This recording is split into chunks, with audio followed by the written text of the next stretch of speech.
right, so we are good to go.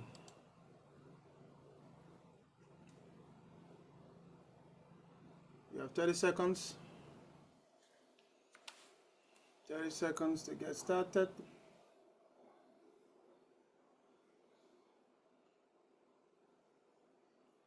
We need 7 persons out of the 53 persons that are here to go on Facebook and search for the Liberian Student Union in China. Currently, you can see 3.9K. We need 7 persons to just go there and follow so that we can hit 4K. If you want me to call your name, I will call your name. Oh, Augusta B. Brown Jr. Chiara, try to follow the page. Emmanuel Fala, try to follow. I will search for your names on the page and see if you're following. Miracle, try to follow. Okay, so ladies and gentlemen, it's already 7 o'clock here in China. Thank you all for joining today. This is day 3. This is day 3, and we have 2 days to go so that we can end this whole training as our edition 9. Thank you for joining. For those that just joined us, please take a minute and go to Facebook, search for the Liberian Student Union in China, and just follow the page. Once we have 4K, then we're going to start up today.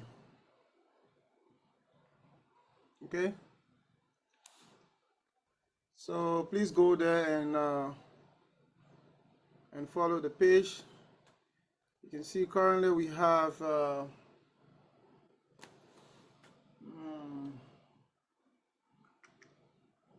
where are my followers?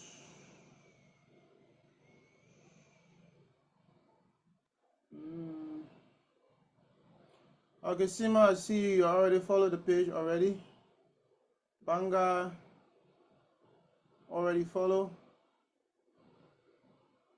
That's great. Lama, Ahmad, thank you for following. So if you are here, kindly go to Facebook and follow the page before we get started.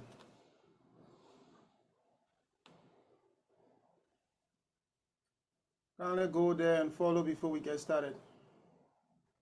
You know, this program is in partnership with the Liberian Student Union in China.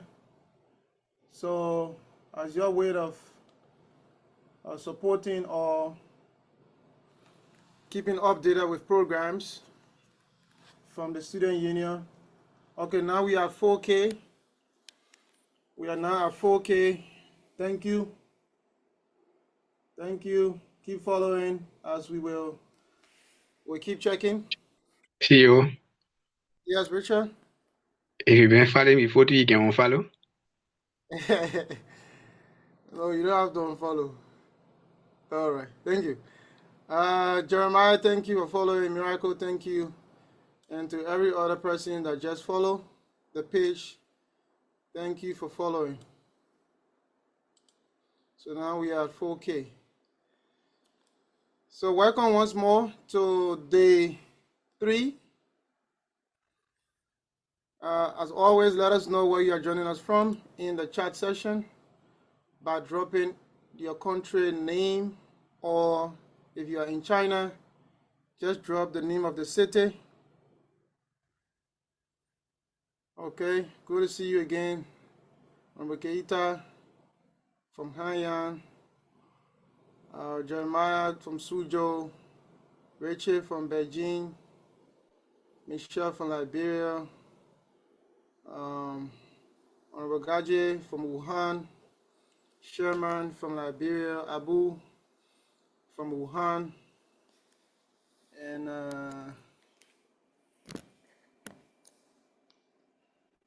Mohammed from Nanjing, Toidu,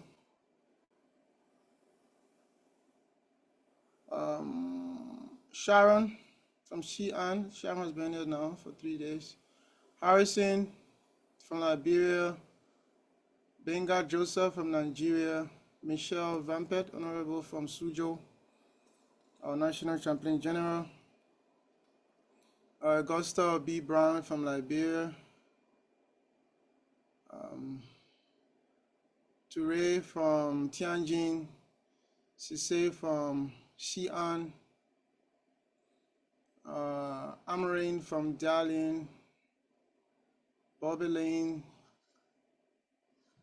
B.D. Johnson. I don't know if you are related to Quinita D.S. Johnson. You also have D. Johnson. Yeah, but so that's my big sis. Oh, okay. All right, that's good. Good to know. Welcome, OB sister. Abdul Karim from Hefei, Asaf from Hefei, Mohammed from Nanjing, Atik from Xianyang, Peace Patrick from Liberia,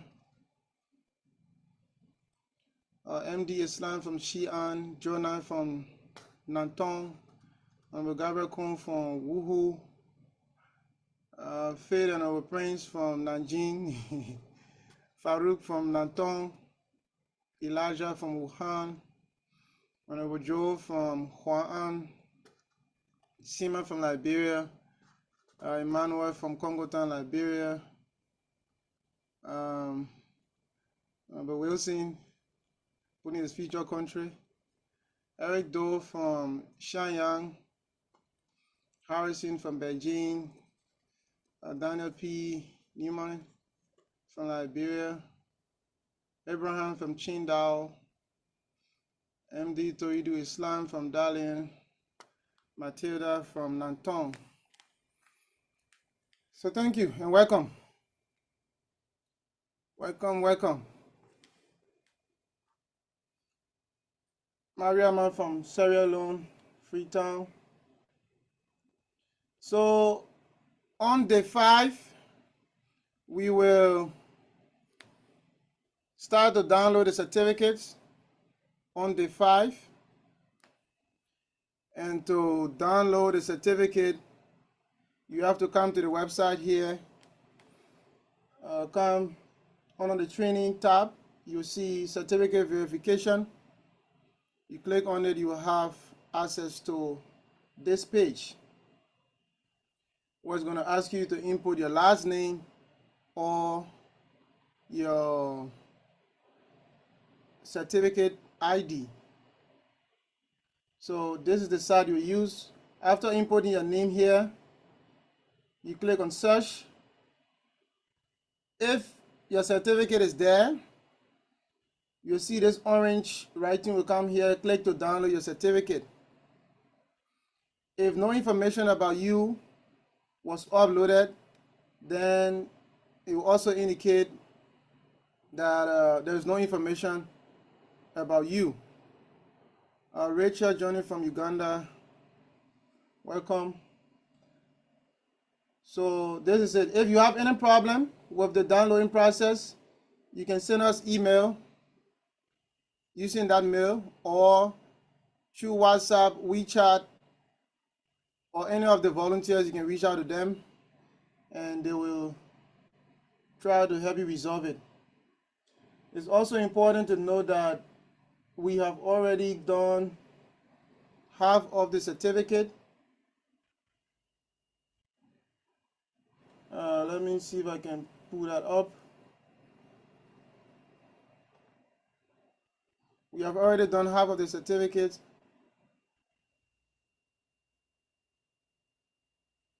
Just few people remaining. So these are all of the certificates. If you can see your name, that means yours has been done. But if you don't attend, if you don't complete today and tomorrow, then we will have to delete that certificate. Once the volunteer give us the name of those that attended, we will delete your certificate if you don't complete today and tomorrow. So the certificates are here. All right.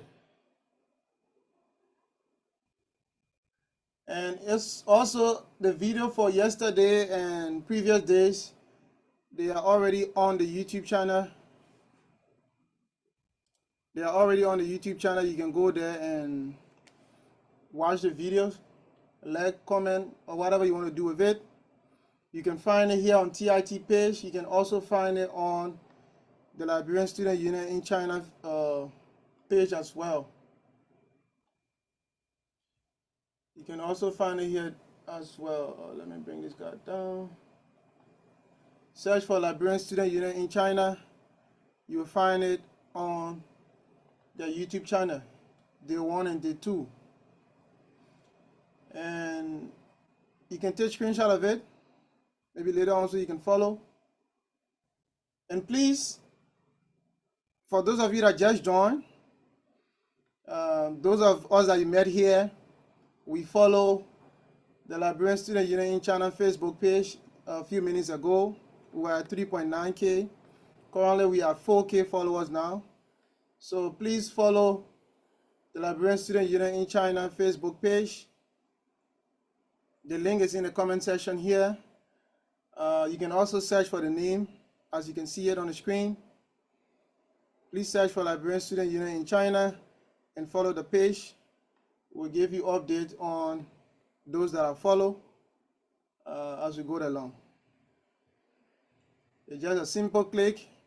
We all use Facebook every day, so that shouldn't hurt. Something very easy to follow. There are a couple of other programs that will be coming up, and if you are not following the page, you might be missing out on some things. So that's it from that other side of the screen. Let me stop sharing and share screen 2 so that we can get started with what we have for you today. So today we'll be covering Microsoft Excel and Microsoft Word. Microsoft Excel and Microsoft Word. So before we start, let us know in the chat session. Let us know in the chat session on your skill level. How good are you with Microsoft? First, starting with Microsoft Word. On a scale of 1 to 10, for Microsoft Word, how good are you with that? Let us know in the chat session. Somebody have 9. That's 9 over 10. That's Richie. Another person have 8. That's Dolo. Michelle has 8 over 10. Another Michelle Logan has 6 over 10. George Thomas 8 over 10. Toidu 7 over 10. Sheku Sharif 8 over 10. Augusta B. Brown Jr. 8 over 10 and 3 over 10. Let us know in the chat session. And Blessing Kareem has 7 over 10. Harris 7. Farouk 9. Ragaje 7 over 10. Mariaman 3. Miracle 4 over 10, 9 over 10, 5 over 10, 6 over 10, 7, 6, 9. So on the average, we are all good. We are all good. Prince and Faith, you guys are together, so which one of you have 7 over 10? Okay, thank you for your feedback. Keep dropping it if you are still following. That means we all have a vast knowledge on how to use Microsoft Word. We already understand the basic things there. So it shouldn't be strange to us It shouldn't be strange to us when we are doing some basic things. So firstly, let's see how we can open Microsoft Word. Let us know in how many ways can you open Microsoft Word. How many methods do you know? How many styles do you know? Let us know in the chat section. How many ways, how many methods do you know how to open Microsoft Word? Just to search for it and open 2 ways. Dolo have 2 ways to open Word. Let us know in how many ways. You already have 7 over 10, 8 over 10 in using Microsoft Word. So how many ways? Josh have 3 ways. Michelle Logan has 2 ways of opening Microsoft Word. Okay. Let us know in the chat section. Aminanta has 2, 3, 2. So almost everybody have on an average is 2 ways to open it. Okay. So let's see. Number 1 way to open Microsoft Word. You can come here to the search area. You come to the search area and then you type Word, W-O-R-D. And for this training or this session, I'll be using Word 2019. Somebody send me ways. I'll be using Word 2019. So if you have 2016, 2010, 2007, we'll be using Word 2019. But basically, they will all have the same thing. We try to minimize things so that you don't be lost along the way. Where is my Word, okay?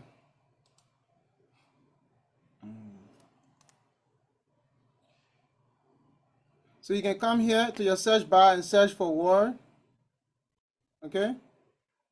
And if your Word, you'll see it here, Word, and you can go with it. That's way number 1. Let me just click on it to open it.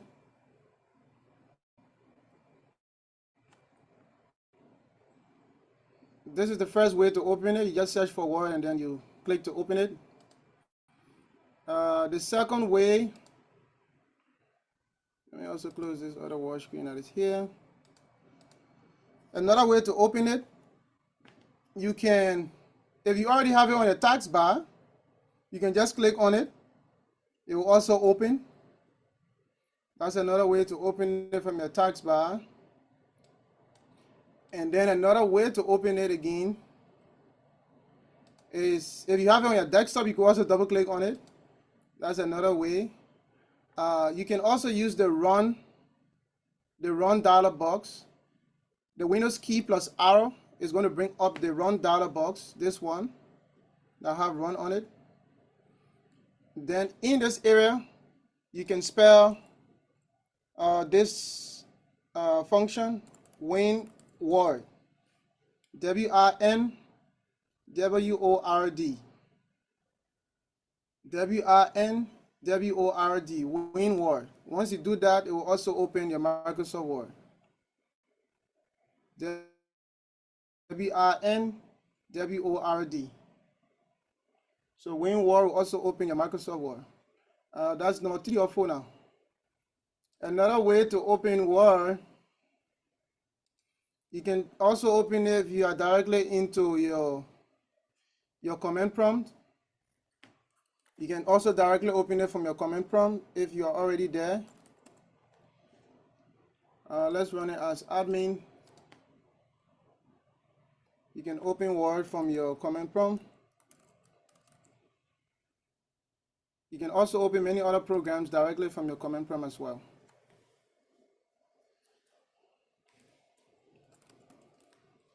I think I have to do MS Word, open MS Word. Did I close this thing?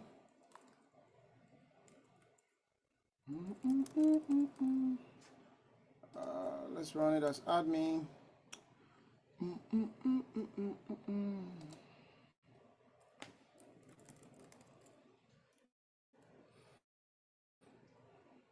So you have so many options to open Word. I have to enable something here. Sorry. It's not opening. I have to enable something, but I'll later on show you how we can open it to activate it from the markers. From command prompt. So out of these ways, we'll open the Word, but let's do it the default and normal way that you know it. And once Word is open, you will have this interface. For you, probably depending on which version you are using. So maybe you can let us know in the chat section which version of Word you are using. Let us know in the chat section. I'm using 2019. Maybe some people have 2021. Some people have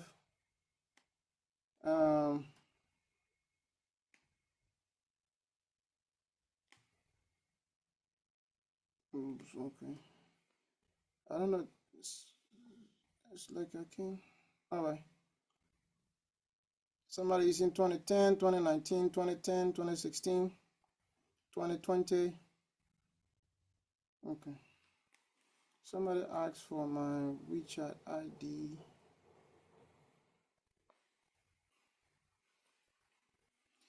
So what I just shared in the group is my WeChat ID. If you are in China or you need to chat with me on WeChat, that's my WeChat ID. Somebody using Word 1998?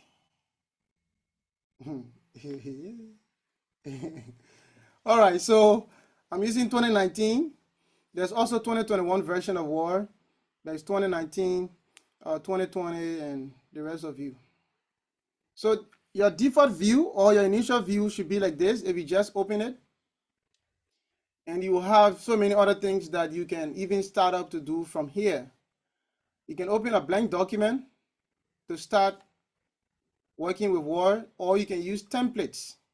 Most of these ones you are seeing, they are all templates. If you keep scrolling down, you'll see they are all templates. So you want to do something with calendar, you just click on it. It will open.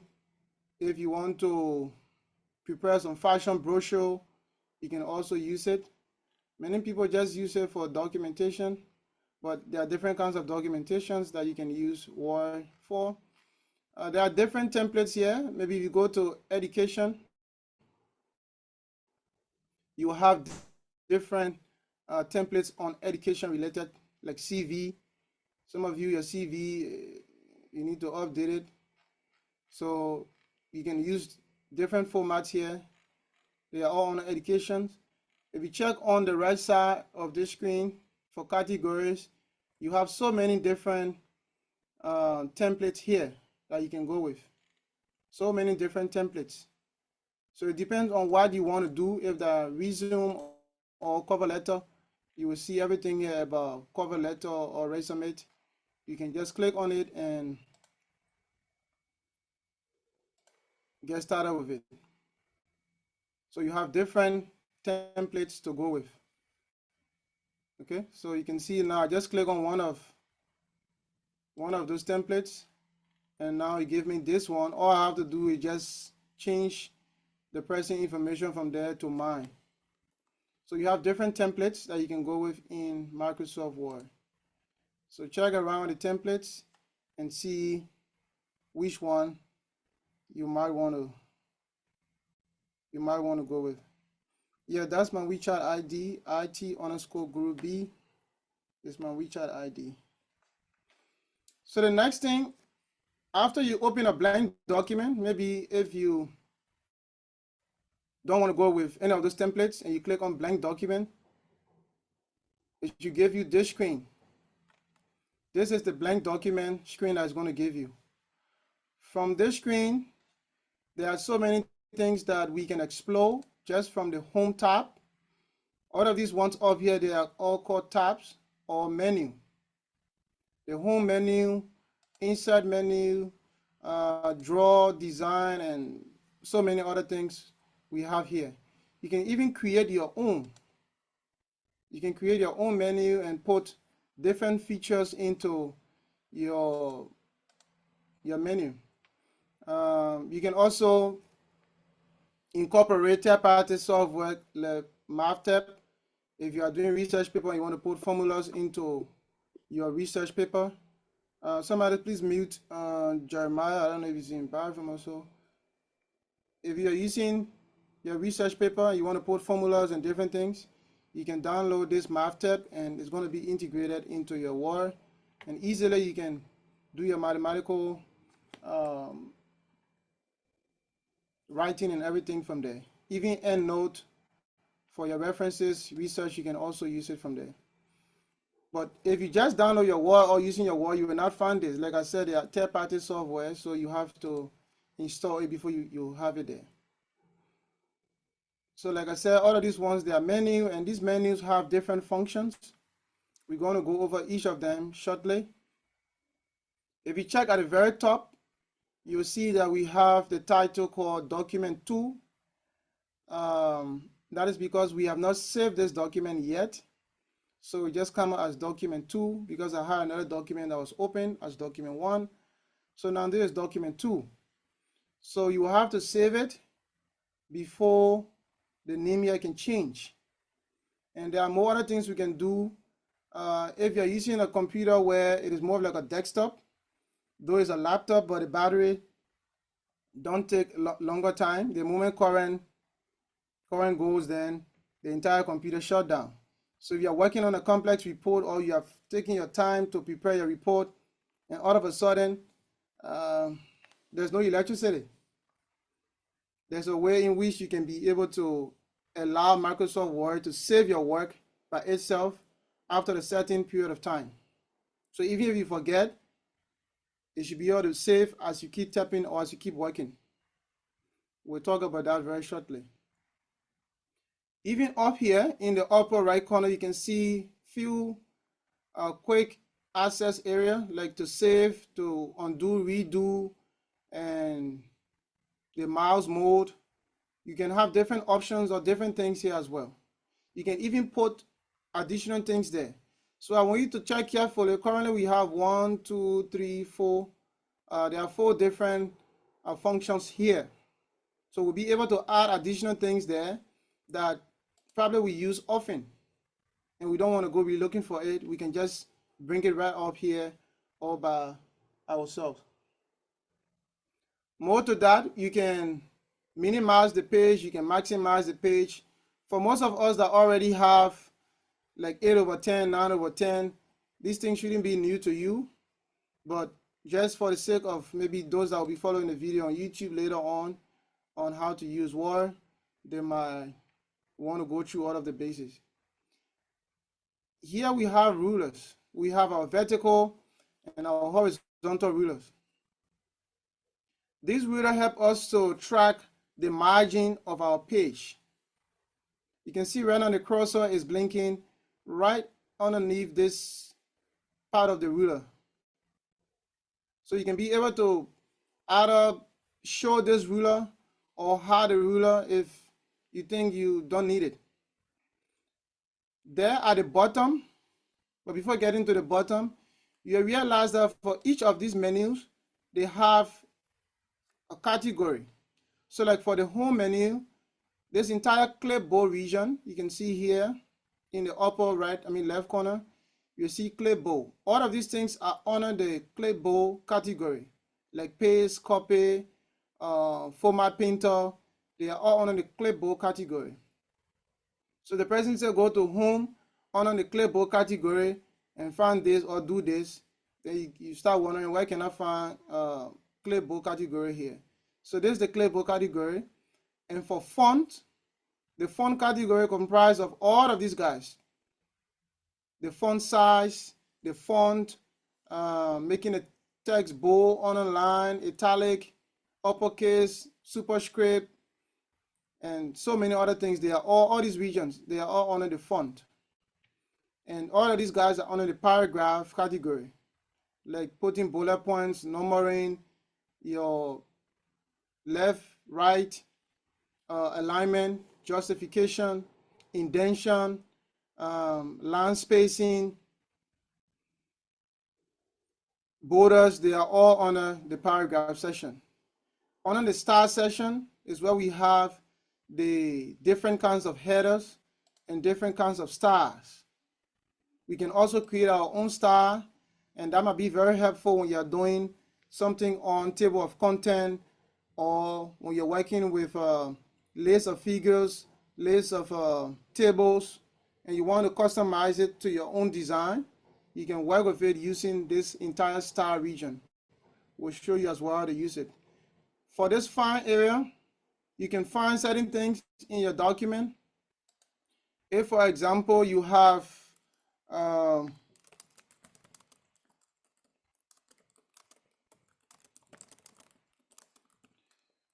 if you have this text here and you want to find, maybe there are a couple of them. Let me just copy it and paste it as much as possible.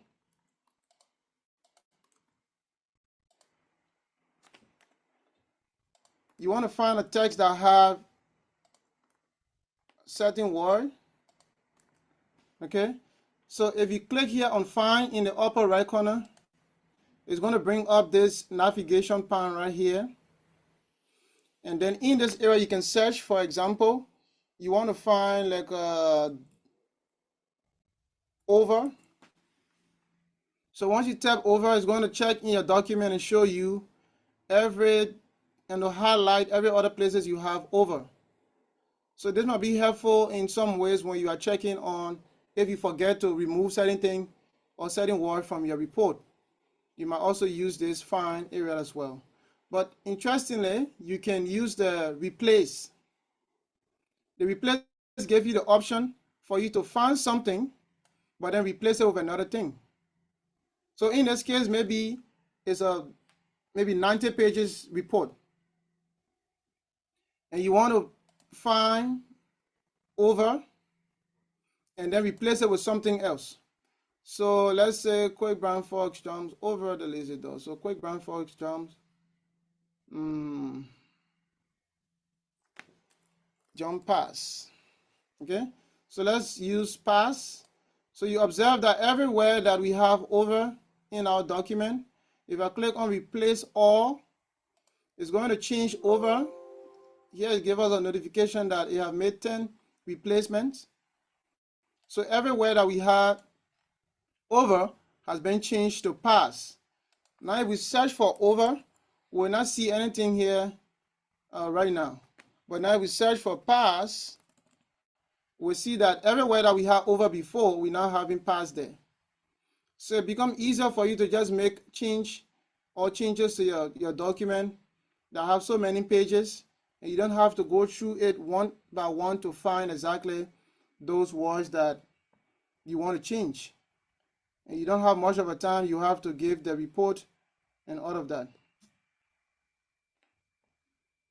So that might be very helpful for you. At the bottom here, you can see currently we are at the first page. I'm just zooming out. We only have one page, so that's what you see in the lower left corner. It tells you that you have page 1 of 1. So as you keep moving on, creating different pages or adding different pages, you will see that it's going to tell you wherever the cursor will be, it will tell you that the first number will be the position of the cursor. Currently the cursor is on page 1. That's why it tells us page 1 of 1. So if we have another page, for example, let's let me just create another one. I'm on page 2 of 2. If I come back to the first page, I'm on page 1 of 2. So you can see it here in the lower left corner for pages. And then you also see 90 words, meaning that's the number of words that we have on this page or in our entire document, not just the single page. But in our entire document, we currently have 90 words. And you can be able to change the mode here from the right-hand side, the lower right-hand side. You can put it into reading mode, into print mode, and web mode. Currently, we have it in print mode. By default, that is the mode it should be in print mode. And then you can also zoom in and out by either clicking and dragging, or you can use the plus sign or the minus sign to increase or decrease the zoom of your page. So that's just a quick overview of it, and now let's move into some detailed things. If you are following, please drop 1 in the session so that we know that you stay here with us and following. Please drop 1 in the chat session. Okay. All right. Okay, so now let's move on and let's explore each of them one by one and see what we can do with it. So if you check here carefully, it starts first with file. Before the home tab, we have file. From this file area, we can do a whole lot. We can control how our Word is operating. So when you click on file in the upper left corner, you have the option, first they give you info.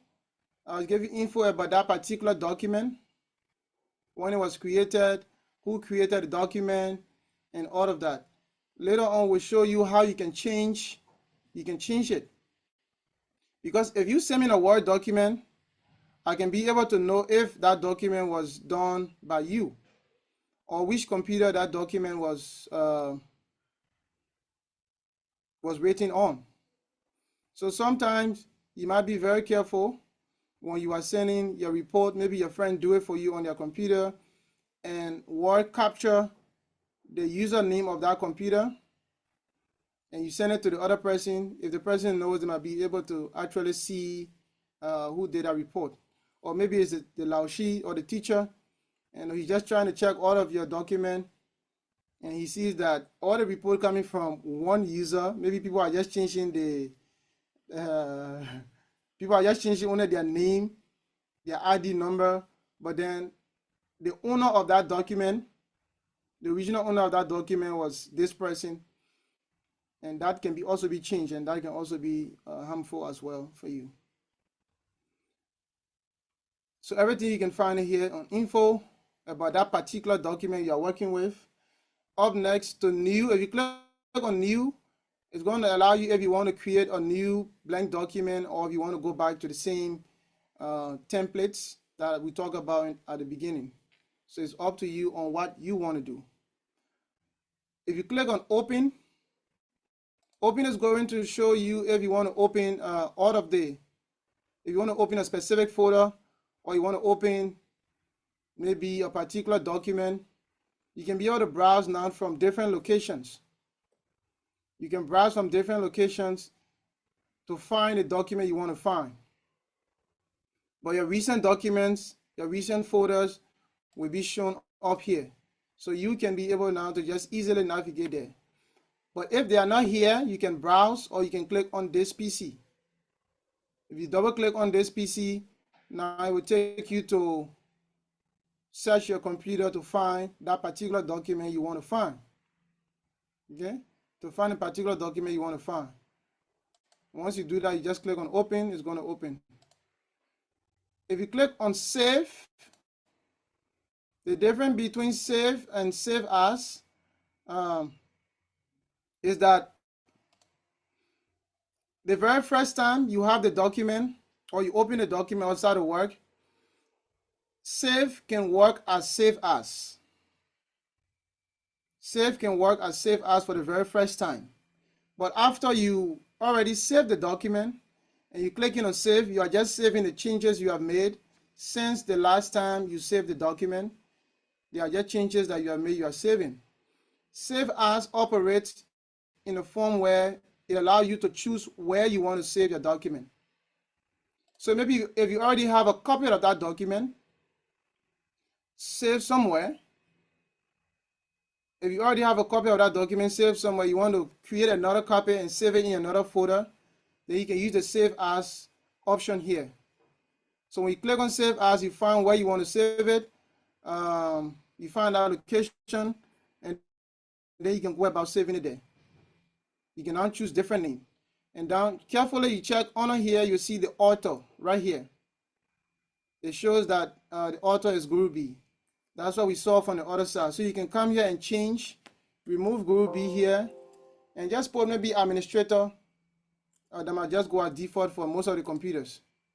So that way, anybody opening this computer, they will not see opening this document, they will not see it as a Guru B serving as the author of this document. They will not see it as just one administrator. Or you could even put your name there. So that's the way you can be able to know which computer or which author and have that document. From this same screen of saving your document, you can add all of these things, but they are not basically important. But something that's very important here, you can see right beside the save button, we have tools. Beside the save button, we have tools. OneDrive is a Microsoft product.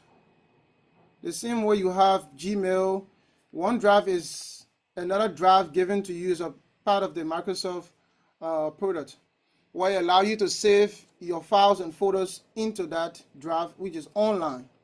So the OneDrive is an online storage. So if you come right beside the save button, you will see tools.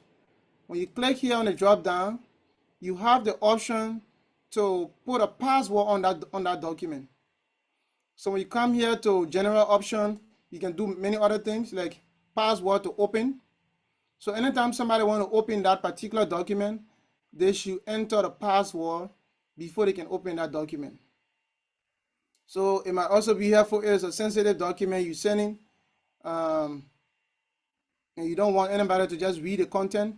Before they open it, let them put a password there. So you can also do it like this. Put a password open, and then also for file sharing, if you want to share this file, anybody want to make modification to this document, they should input this other password. So one, just for you to open the document, you got to put a password. For you to modify anything, put a password as well. So it's up to you. You can also protect the document. If you don't want to put a password and you just want people to maybe read a document, but they shouldn't make any changes. If you click on that option, let me go back there. That's what took us to this area we are now. If you just want to press into view the document, they should read it, but they should not make any changes to it. Then you can come to this general option, and then you click on protect document. Protect document. Once you click on protect document, you can just close all of these screens and come back here. You see this on the right hand side of your document. You see this thing here, restrict editing. Okay, you see this guy right here, restrict editing. So you can limit formatting to a section of styles. You can also allow only this type of editing in your document. So when you click in this one, you only want comments. People should only make comments. People should only track changes. People should only fill in forms if you have a form in the document, or people should only read a document. They should make no changes to your document. They should only read it. So all of these options, you have it. If you are working with any kind of a sensitive document, you have all of these options. If you knew it before, that's fine. If you don't know it, let us know in the chat session by sending 2. If it is a first time, understanding that you can put a password, you can restrict the document by others allowing the person to read it, or the person should put a password before they even open it. Let us know in the chat session probably so that we know if this is helpful for some people. Okay. All right. All right. Okay, that's good. So also we go back to the file. We're just exploring there the save as option. So these are a couple of things we could do there, and you can just go there and do a whole lot from that area. After that, you have the file name. So even your document, sometimes you don't have to just save it as a Word document. So there's a Word document, but then we can change the Save As tab. So right after you put the name of this document, so let's save it. Let's save the first one. This is our first save we are doing. We have not saved it before, so let's click on Save. And after saving, if you look up here, it's no longer document 2, but it's now saved as the Quick Brown Fox Pass the Lazy Door. Let's go back here and now try to create. We already read the report, but we want to now save it as a PDF, or we want to save it in a different format. So let's come back here. What we have, the Save As tab, we can click on it. We have different options. We can save it as a Word document. We can save it with a macro enable to have different function as well. If you have older version of Word, like from Word 97 to 2003, you can save it so that when you're sending this document to somebody who is still living, like somebody said they have Word 1998. So somebody in that category, because you can see it started from Word 97. So even the person having Word 1998 or Word 98, they should still be able to open a modern day document, though I'm not hearing you from an end. Hello? Somebody said they're not hearing me. Can somebody please confirm? Yeah. Okay. Yeah, I wasn't connected. They are sonning the Bluetooth, man. Okay. Yeah, it's live. All right. Thank you. So you can save your document in different formats. Yeah, I got it. You can save your document in different format. You can now save it as PDF. Probably you finish your entire report. You just come and click on PDF. Now this document will be saved as a PDF instead of the Word document. So you don't have to download a PDF converter, or you don't have to go online and put a document somewhere to convert it to PDF, or even send it to your friend like, hey bro, please help me to save my document as PDF. I don't have any PDF converter, but you actually have it. You just don't know, that's all. So you can be able to save a document as PDF from here. And there are so many other options you can use. You can even save it as a web page and a lot more. So moving forward, don't send your document to anyone to save it or convert it to PDF when you already have one at your disposal. Okay, let's go back again to file. And now let's explore. Let's first go to account. On the account, you can see if your product is activated. So right under this office, you can see product activated. If activation is required, you'll be notified here. So let's see. No, I don't want people to for your friends to know that you are not having activated word. Yeah, exactly, Honorable. You can send your status report even with password and just tell the person, oh, person. You can even send it in the official group. You see people be fighting to open it. Everybody wants to see what's in the report, but they will open it and ask for password. Well, someone else personally leave it. Your post salary or scholarship opportunity for everyone, or free money. Everyone asking for the password. So you can see here to know if your product is activated. If it is not activated, then you can try to get a product key or find another way to activate it. But if we come to option, at the very last here, we come to option. You click on option. On an option, you can be able to change most of the things that Microsoft put there by default and all of that. If you don't want your default user to be Guru B, like the author of your document, you can just put administrator. If maybe many people are using your computer to do their report, you are running maybe a desktop publishing area or the cafe or somewhere, you can just change this guy to administrator so that people don't have to be changing the authorship of the document every time. More to this, we'll just focus on a few of them, but you can come here anytime to read. Let's come to, okay, let's just go over one at a time. some documents, you will see the symbol in it, this paragraph mark. And you might be wondering how to get it out of a document. It's just because the person actually enabled this thing. So it will just be in your document on each line. You might just be confused every time. So you can just come here. This is where you can come to remove that guy. For printing option, you want to make sure that print drawing created in Word. So if this is not selected, any kind of drawing you do, and you want to print that document, you will not be able to print it, or it will not come out from your document. If you put background colors, maybe the white color that Microsoft gave you, you feel like it's not sufficient, you want to change the background color of the document, or you want to put images there in the background. If you do that, if you try to print it from your own computer, it will not print.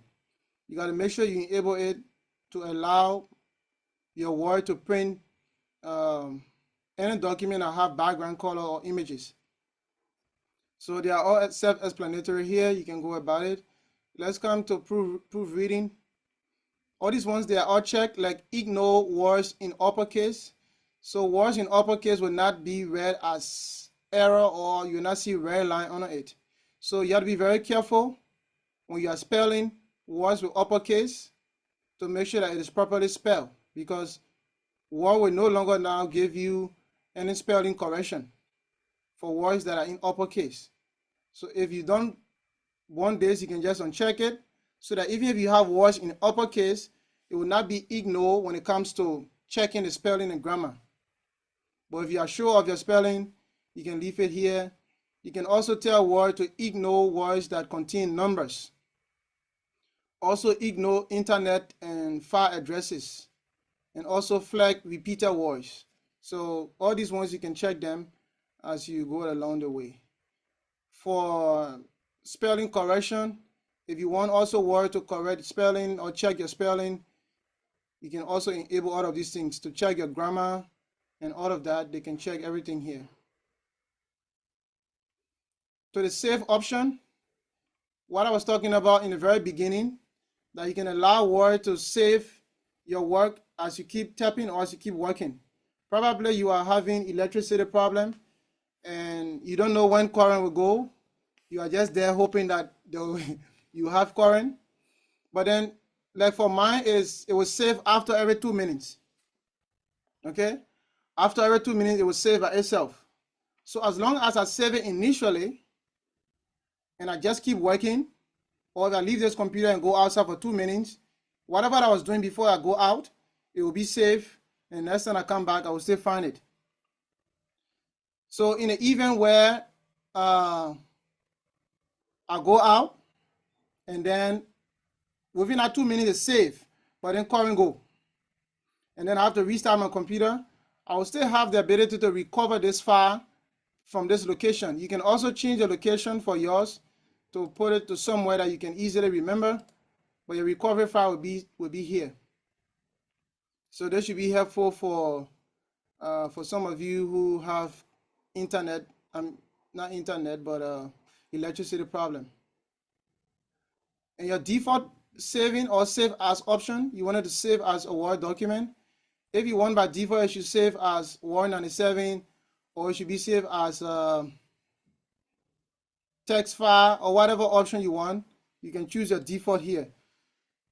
But the default one that Microsoft gave you is the Word document, which everybody will follow. So you can do more things here as well. You can even add additional languages. If English is not your first language, you can also add another language here. Let's come down to the ribbon. You can also check this guy, but we have a couple of things to do. So let's come quickly to the ribbon. The ribbon is where we have all of those menu. Like we have home, insert, draw, design, layout, and all of those guys. You can see everything here. All of them there that I want here. Home, insert, draw, design, layout. You can even add additional features. You can add additional features in it. You can even create your own.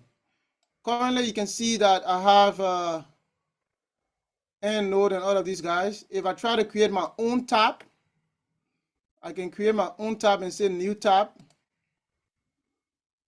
And this tab, you can try to rename it. So let's call this tab you can create this tab and call it OWCC. My mouse is not clicking. And then you can add additional features into it.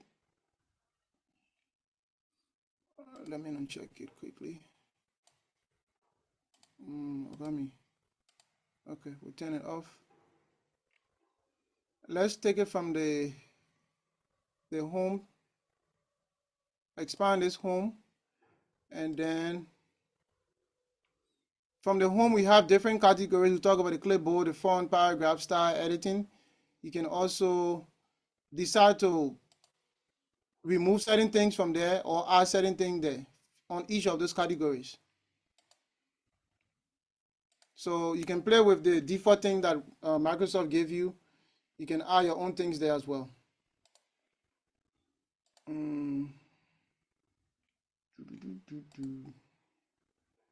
Let me, sorry. Why my rename is not renaming? But yours, if yours is working from your side, then you could go with it.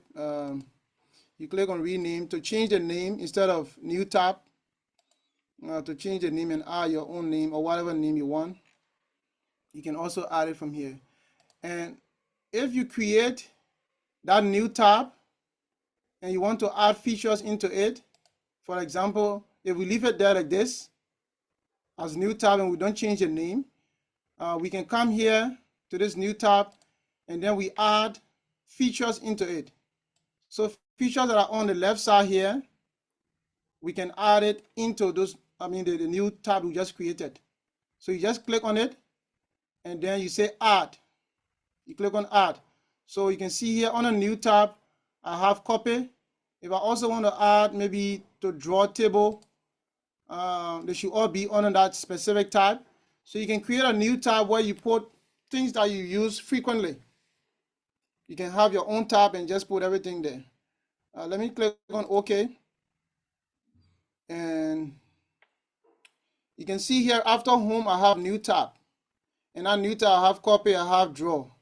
These are only two things that I put there. And because I never rename the tab, so that's what you see as new tab. But if you can go back and still rename it, you can also go back and remove it from there. So go back to File, Option, Custom Ribbon, and I can uncheck it to just deactivate that new tab from there. Now I no longer have the new tab. I just have my home, insert, what have you, and what have you. So you can come back here and play with it to do more other things that you probably want to do. You can change. Now it's on a popular command. You can add, you can say all command. So it will show you additional things that you don't know exist. You can see all command will give you a whole lot. Popular command will just give you popular things that people use often, but there are so many other commands that you can go with. For the quick access toolbar, the one I told you about way up in the upper left corner, where we have save, currently we have save, undo, redo. We can also add additional things there. Let's say we also want to copy. We don't have any copy option there quickly, so we can add copy. We can also add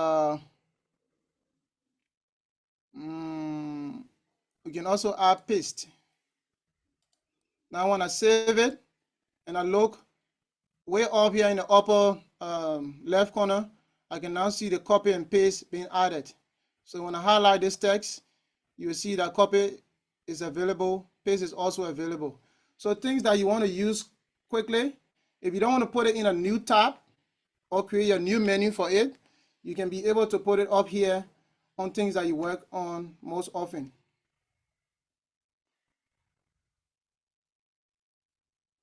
Okay, so that's it for that the file area we just talked about. If you want to print, the print option is here. You can choose the printer. You got to install a printer, but this one is for maybe another session or another day. But whatever you are, if you have a plug and play printer, it should work faster. If you have a network printer, you can just search, your IT department should help you with that, to find a network printer, and you can print the number of copy you want. You can increase or decrease. If you want to print all the pages, or you just want to print only the current page, maybe you have 50 pages and currently your cursor is on page 10. If you just want to print only page 10, you can click here on print page 10 or current page. Print current page. Or you can even specify the pages that you want to print, maybe 10, 11, 12, and all of that. You can specify it here. If you also want to print on one side or you want to print on both sides, you can also do it from here. Choose the option from here. So if you have never printed before, the day you opportune to print, just know that you can find it from here. You want to print a document back and forth, you can do it from here. Also, you want it to be in portrait or landscape, you can also choose if you want the page to be portrait or landscape. The different kind of letter or different document type. Letter, maybe for those in America, the papers they use is mostly letter, but A4 is the most common paper. A legal paper is the one that have that court case paper, or the paper that have the, mostly for the court related cases. That's the legal paper. It's a very long one. It's longer than A4. So you might want to go with that one. We also have A3. A3 is another big one that is used for printing banners and all of that. So it's up to you to choose all of your print option here. If you want to share a document, you want to export it as what, you can do it from there. If all is clear on the first part we just talked about, so if you want to get away with the new tab or delete it from the ribbon, then you just go back here and uncheck it. Go back to option, come to customize ribbon. The new tab you just created, like for me, is not checked again. I can just uncheck it. Okay, once you uncheck any tab, even the current home tab, when you uncheck it, you will not find home again.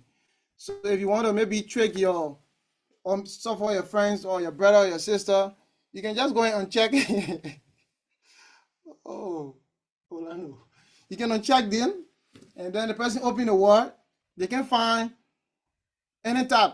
They are confused. Now they are looking for you. Please, can we go over the document lock again if you have the time? You're talking about the password. So you can go back and hide all of these things, and your friend just be looking for, I was looking for this home tab or the inside tab, I can't find it. And you just come and add a bar RT, man, just, come to your ribbon and just uncheck it. For the password aspect, you come to save as. Look for save as, and then find where you want to save the document. The place you want to save the document. On here, you find tools. Click here on tools and look for general option. When you click on general option, you will now see the first one, file encryption option for this document, password to open.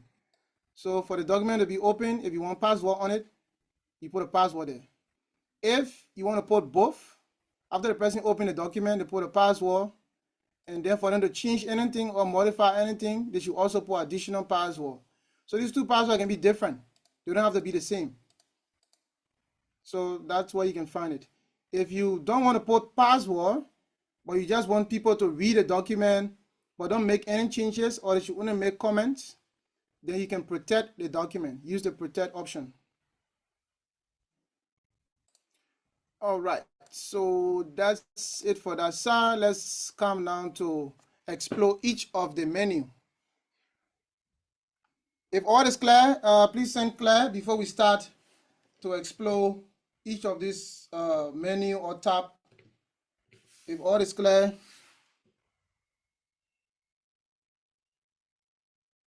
I tell you, you just disable all the tab.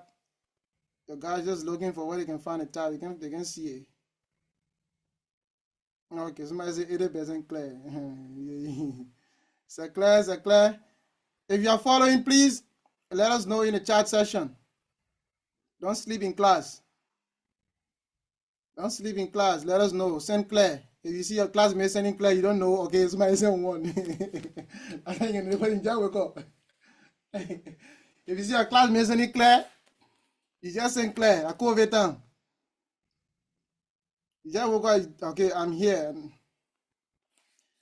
So you see your classmate sending Claire, you just send Claire. Very good. Okay. So we are all clear. Let's move on. Now we are the home menu or the home tab. From the clipboard category, we can copy this, highlight this text. If you want to highlight a single word, you can just double click that word.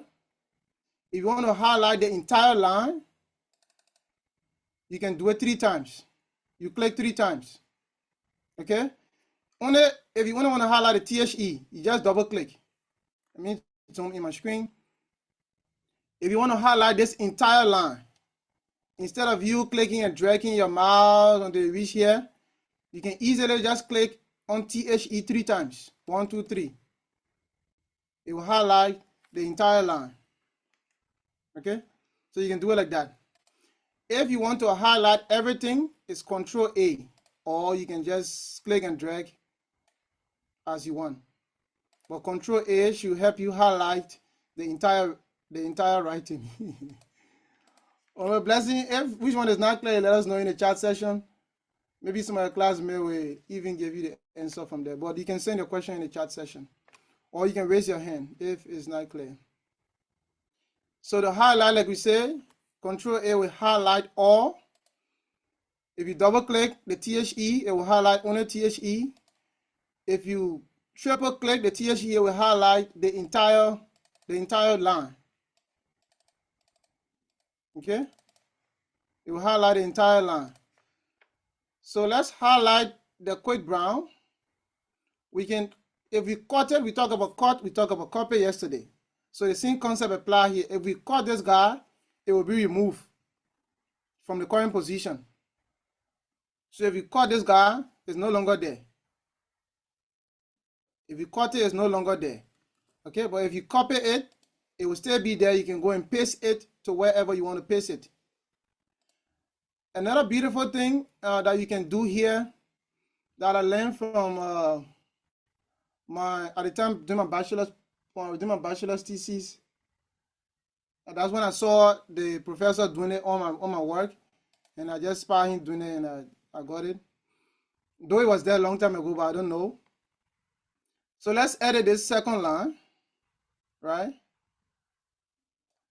And let's make some additional changes to it. Let's say we want to make it bold, we want to make it italic. And we want to do the same thing. We want to do the same thing for maybe this second to the last line. We want to do the same thing. But we don't want to come back here and click on bold, click on italic again. We don't want to do that. We want to find a way that we can just easily do it. So you can highlight this guy, or you can either click behind this guy, this line that have the formatting on it, and then you click here on Format Painter to the clipboard area. We stay at the clipboard. You click on Format Painter. Once you do that, and you come to where you want to make that thing to take effect, you just click and drag it or highlight that region. It will take every other formatting that was on the other text above. Every other formatting that was on the other text above will follow that format painter you click on. So let's go back. We make this one bold and italic, but we also want to make this one bold and italic. But then we don't want to come and be clicking on everything. Maybe, for example, even our color, we make it this, we make it that. We don't want to go through all of those clicking again. We just highlight that line, click on Format Painter, go to wherever you want that same formatting to take effect, and just highlight that region, that word, or that entire sentence, or that entire paragraph, and just release your mouse. You will have the same thing happening there. Okay, so that's the clipboard area. We just done with the clipboard area. If all is clear for the clipboard, there are basically three things there. If all is clear from that clipboard, you can send 2. The video will be on YouTube. You can always go back to the video and rewatch the video. But we will stop, for Microsoft Word, we'll stop talking about it by 8:45. And then we take maybe 5 or 10 minutes break to go to Excel so that your brain can refresh before we go to Excel. So if the clipboard is clear, let's move on quickly. The next one is the font category. The font category, though we just did something there, but let's see what we can do with the font category. From the font category, you have to highlight the particular area you want to reflect your changes. Jala, you can raise your hand and then unmute yourself. Jala, you say you have a question. Jala Gibson? Yeah, you can unmute yourself and ask. Yeah, concerning the format printer, right? I want to know if every time you select something, you have to go back to the format printer or you can use it continuously. What was saved there is under the category of clipboard. What was saved there will be saved. So the next time you go to the other area, you can still apply it there. You can still apply the same thing. Can you give her a try? Or you can go over it again, please? Like if you highlight the first line here and then to make it go to all the lines, like from 1, 2, 3, like you do it one. Okay, let's change this first one.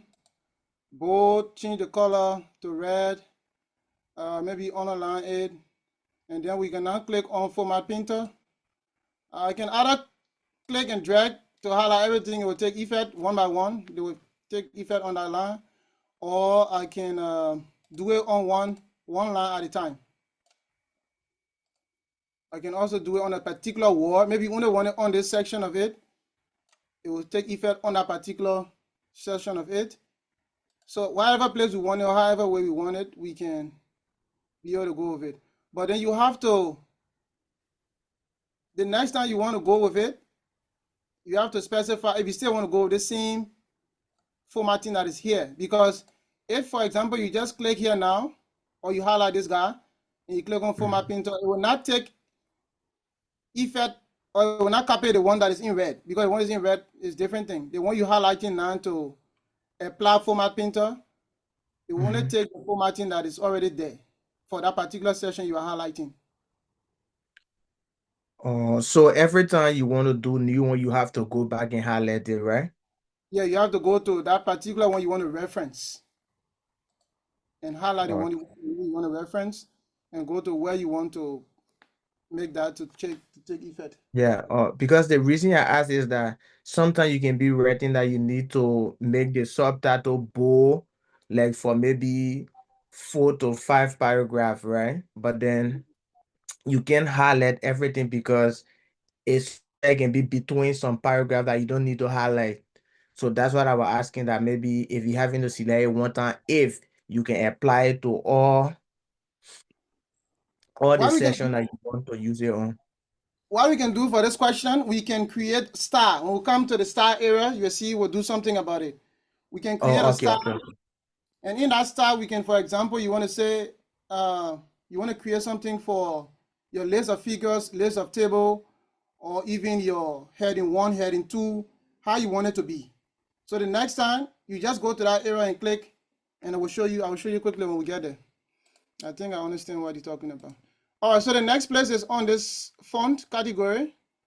For font, we can change, when you hear font refers to the writing style. Font size refers to the number, how big or small you want that writing to be. So font is the writing. When they say change the font, you should know where to go. Change the font means change the writing style. So let's take, for example, we come to this guy here, we highlighted, and then we want to change the font For most documents or most people, they will tell you to use Times New Roman. So you can see here, Times New Roman is right here. Or you can easily search in the font area. You can easily search for Times New Roman. It's going to pop up as you keep going. For those joining now, the platform is already, getting a notification is already full. So you have to join from Facebook. But please keep track of your records there. So let's change this particular writing style. Currently, the font of it is calibrate body. We want to change it to Times New Roman. For most of your documents, your supervisor or your TC's requirement, they will tell you to use a specific font, which is Times New Roman, and then you can go with Times New Roman. And then it will tell you like the font size should be 12. So font size 12 means you should do it like this. You should either come here, click on 12, or you can click inside and choose 12, or write 12 yourself. You click inside and you write 12 yourself. So that's how you play around with it. I think for those writing the PYPP exam, when you go Liberia, after graduating, you go Liberia, you want to take the Presidential Young Professional, you want to join that program, and the program basically is it's going to help you if you pass all of the requirements, then they will, based on your own career, professional, or discipline, they will assign you to different ministry. Maybe you are basically working with agriculture ministry, or you want to work agriculture ministry. In the form, everything you fill that in. So they'll give you tests for Microsoft Word, for internet. They will give you tests for Excel. They will give you tests for essay and all of those things. So in that requirement, they'll also give you what they want. They'll tell you to create this using this. So even though you have your degree, you are knowledgeable about your subject matter, but then you don't know how to do the basic things when it comes to Microsoft Word and all of these things. So somebody who knows how to do the basic things, they might pass that exam, even though they don't know the practical aspect to that extent more than you. But the fact that you don't know how to operate these basic things and you fail the exam, how do you expect the people to understand that this person can be trusted with government computer or be trusted to do government work with the basic things? Now you might be left behind, though you have the skill more than that person.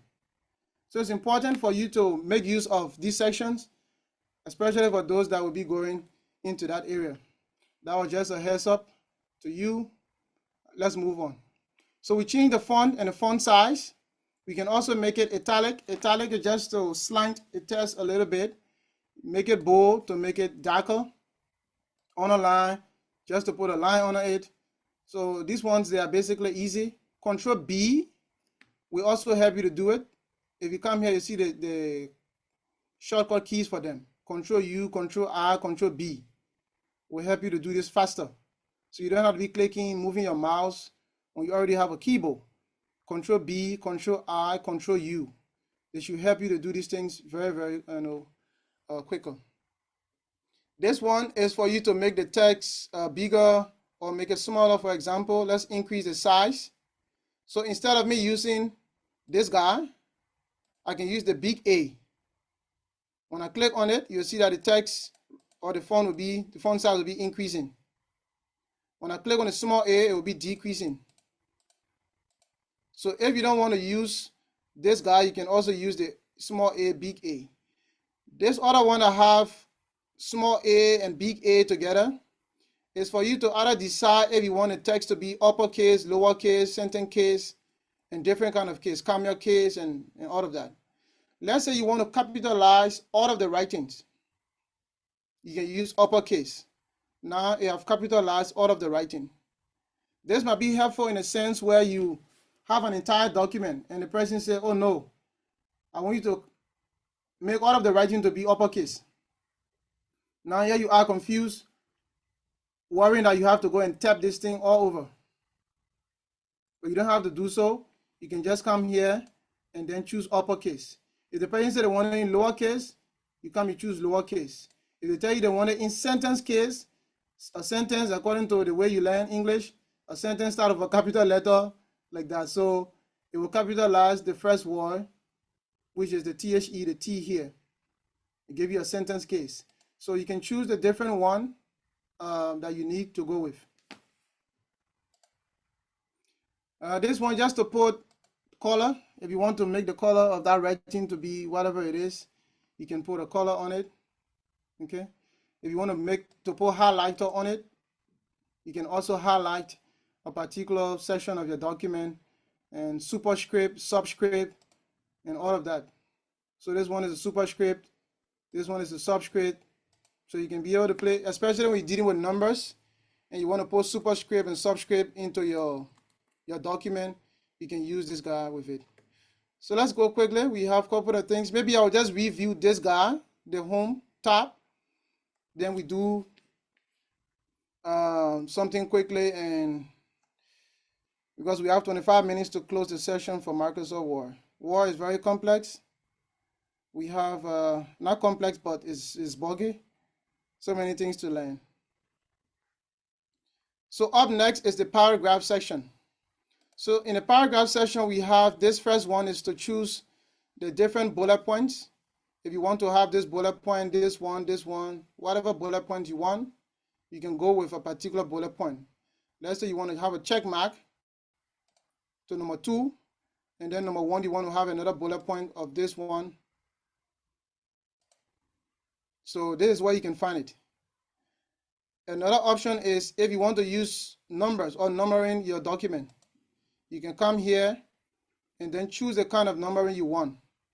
If you want ABC, 1, 2, 3, or Roman numeric, you also want it to be, one side of it should be closed with a parenthesis. You can choose based on your own style and your own formatting, however way you want it. Okay. This one also gives you a whole list of different versions of it, how you want the ordering to be. You can come and choose it as well from here. This one is for indentation. You can increase the indentation. Indentation is just basically going to push the writing either to the left side or to the right side. Depends on how much you want your indentation to be. If you want maybe number 1 should come under the check mark, then you can keep pushing it in that fraction. You can put this one currently is the default one to align the text to the left hand side, but you can also put the text in the middle by using Control E, or you click here on this guy. It's going to bring your text in the middle. If you want to put it to the right hand side, your entire writing will go to the right hand side. If you want to justify it, which is better, to make all of the writing to be in proper alignment.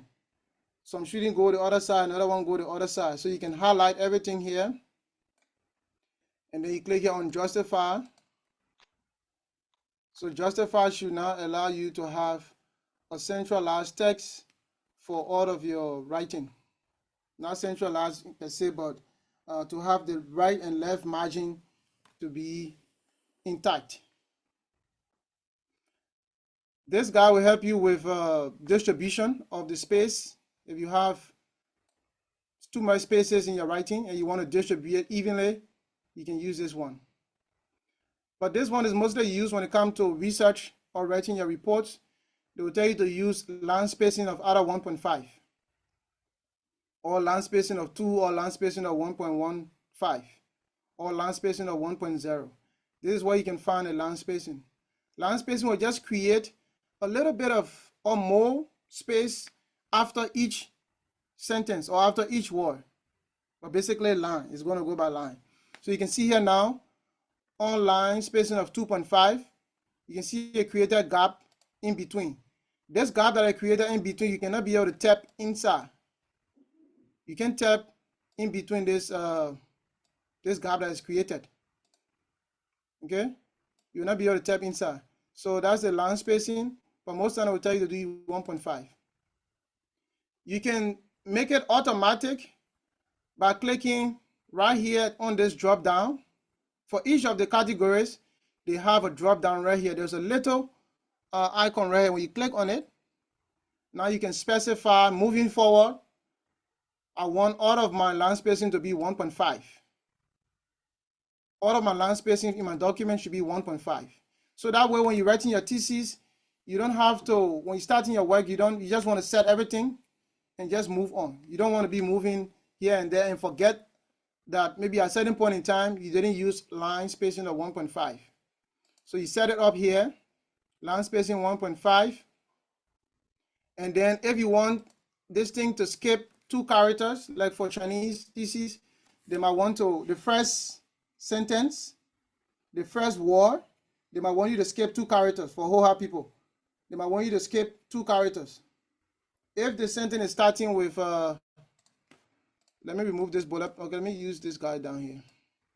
Like this THE here, you want it to move by 2 characters in front. So when I click here, currently is at 1 point something. Let's put it line spacing at 1.5 and then skip 2 characters. So that would take effect for the first aspect of it. Let's make it to be the first line. Line spacing 1.5. The first line should skip 2 characters. So it's very, very, very, very big. 2 characters is creating this bigger space. This space you can tap inside. You can tap in that space. So you might want to either reduce it if it should be 0.02. Okay. So you can play with that based on your requirement, but this is where you can find it. If they tell you to skip your first line, skipping 2 characters, then you can use it. You can use this area for it.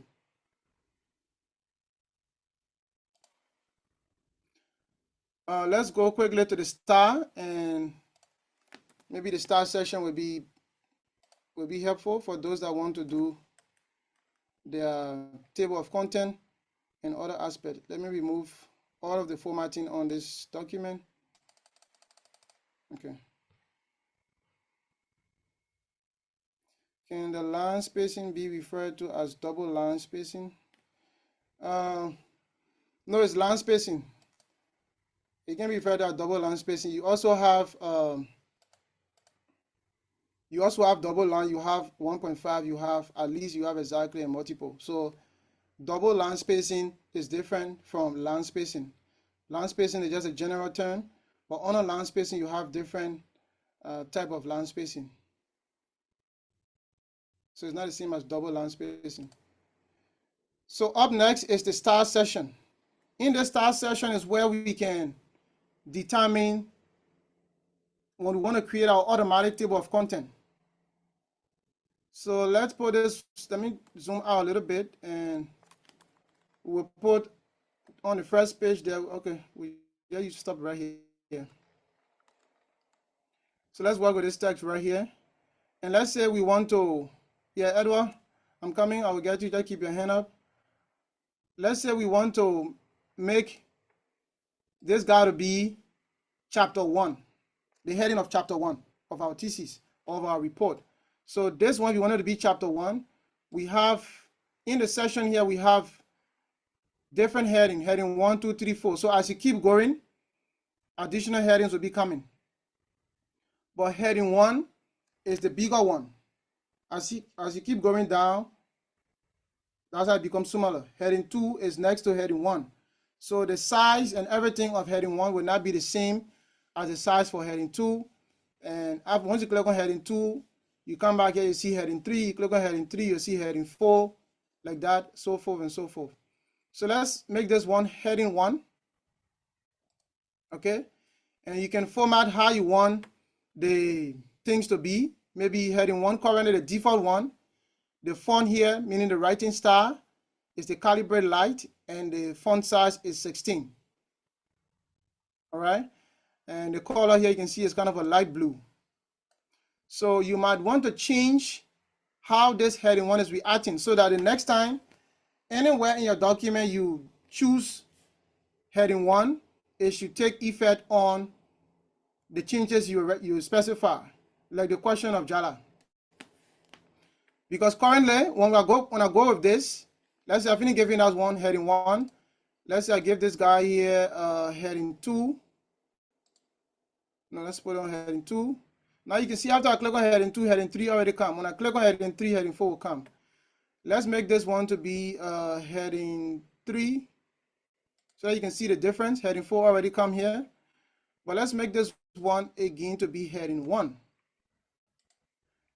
And now I'm going to copy this guy and let's paste it a little bit so that we can see what's happening here. And after heading 1, we can paste a couple of text here so that at least each of our chapter will have some writing in it. Each of our chapter we got few writing in it. All right, so let's change the title here, or let's change this one. We can just call it chapter 1. Chapter 1, and we can call this guy chapter 2. We can also call this guy chapter 3, but I think we'll also change the heading again because you remember I changed some of them to be heading 3, heading 4. So each of the chapters should have the same heading 1. Okay, that one was heading 4. Each of the chapters should have the same heading 1. So currently chapter 1 having heading 1, but when I click on chapter 2, when I check to the star here, I can see heading 2. So each of them should have heading 1. But with what we have just done, this makes our work easier whenever we want to generate our table of content. So I will zoom out a little bit. We'll still come back here and do a couple of things with it. But let's see now how we can generate our table of content just by what we have just applied using the H1 and all of those guys. So when I come here, I can even do it on a new page. But let's do it right here, since it's not that much. You click to a white space, and then you go to Insert. Not Insert, I'm coming, let me come here to References. And then you see Table of Content. You are not highlighting anything now. You're not highlighting anything. You have already specified H1, H2, H3, all of that on your document. So you don't need to highlight your report. You don't need to highlight your thesis again. So just come here to References, come here to Table of Content, and then you choose Automatic Table 1. Automatic Table 1. When you click on it, it will automatically bring up your table of content. And you will see the page number. Everything will be automatically captured. And exactly as you choose the different kind of H1, H2, and all of that, you will see that it will take effect just as you chose them. Now, if you come back here to your work, maybe your supervisor says you should make some changes. Now, you can see that chapter 2 and chapter 3, they are not carrying the same H1. They are carrying H2 and H3. So let's fix that. And after we fix that, we can just update that table of content, and it will update by itself with every other changes we have made. So let's make changes to heading 1. Or first, let's put everything here to heading 1. Let's put chapter 2 and chapter 3 to heading 1. We make chapter 2 heading 1. We make chapter 3 also to be heading 1. So now everything here is heading 1. We can save it, Control S. When we come here to our table of content, we just click on it, and here we can see Update Table. Let me zoom in a little bit. We can see here Update Table. When we click here on Update Table, we have two options. Do we want to only update the number? Maybe it was the page numbering that we make some changes on. We don't want to update our entire document. We can just update only the tables, the numbers. But let's update the entire table. So click here on Update Entire Table. You click on it. Now you see that automatically you have captured whatever settings or changes we made in our actual document. It will also reflect the page number. If probably your chapter 2 is no longer on page 10, it has moved to page 18, it will automatically capture the page number as well for you. You don't have to change these things manually. Now let's also, if I click here, when I come here on this line, I hold the control key, one finger pressing on the control key, and another finger click, it will automatically take me to that particular chapter because now this has already been synchronized. They have already been connected. So if I want to go to chapter 2, I can just come here quickly, hold the control key and click on it.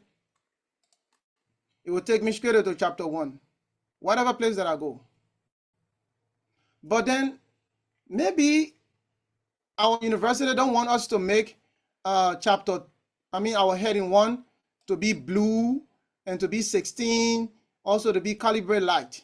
Our university have their own requirement. They want it to be maybe Times New Roman. They want it to be 14. They want it to be bold. They want it to be red. For everywhere we have heading 1 in our document. So we can just come back here to our style section. We expand this drop down. We expand the drop down, and then we can click here on you just right click on the heading 1, find the heading 1 in this entire thing, find heading 1 and right click on it, and then you click on modify. So when I click on modify, now I can be able to modify whatever default settings Microsoft or my friend or whoever that was using our computer had there before. So you can see that by default it was blue. We don't want it to be blue, we want it to be black. So moving forward, anytime I hit on H1, it should be black. Moving forward, anytime I hit on H1, the font size should be 14. And also it should be bold. As we're making the changes, you can see it gives us a preview here. We can see a preview in our document here. And also we don't want it to be on calibrate light. We want it to be on Times New Roman or whatever that will be given to us. We can change the name here or specify it. Times New Roman. And let's say also maybe you want it in the center, you want it to the left, to the right, however way you want it. You can even change the name from H1, you can change it to your own name. So that the next time you see H1, you can realize, oh, it will not be H1 again, it will just be your own name. But if you don't want to do too much, you can just leave it on H1. And then you can decide if you want this template should reflect on every other document that you'll be doing moving forward, or you only want it to be on this particular thesis document. If on this thesis document you want these changes to reflect on, then you can leave it as it is and just click on OK. Automatically, you see here is it changed everything. We never come back here to change them one at a time. Everything gets changed by itself. Now when I click on chapter 1, when I come to the font and the font size here, you can see it's already Times New Roman, it's already 14. So automatically it has been updated. If I come here to my table of content, if I update, everything also will take effect. The table of content as well, we can also modify it based on the writing style we want. But this basic thing costs a lot to some people. Let's say in chapter 1, you also have subsections. You can also change these guys to be H2, H3, like that, H4. It's basically up to you. So let's make this guy to be H2, right? And then we can also make this guy to be H2. For chapter 3, we got one H2 as well. These are subsections within your thesis. So we can save it. If we update our table of content and update the entire thing, we should now see that we have these different sections. We can even change the name or add in front of here and say section 1. Section 1. We can also say chapter 1, section 1. It depends on your own, if that section or whatever thing you are different title, the subtitle, it don't have to be section. It can just be the title of your actual document.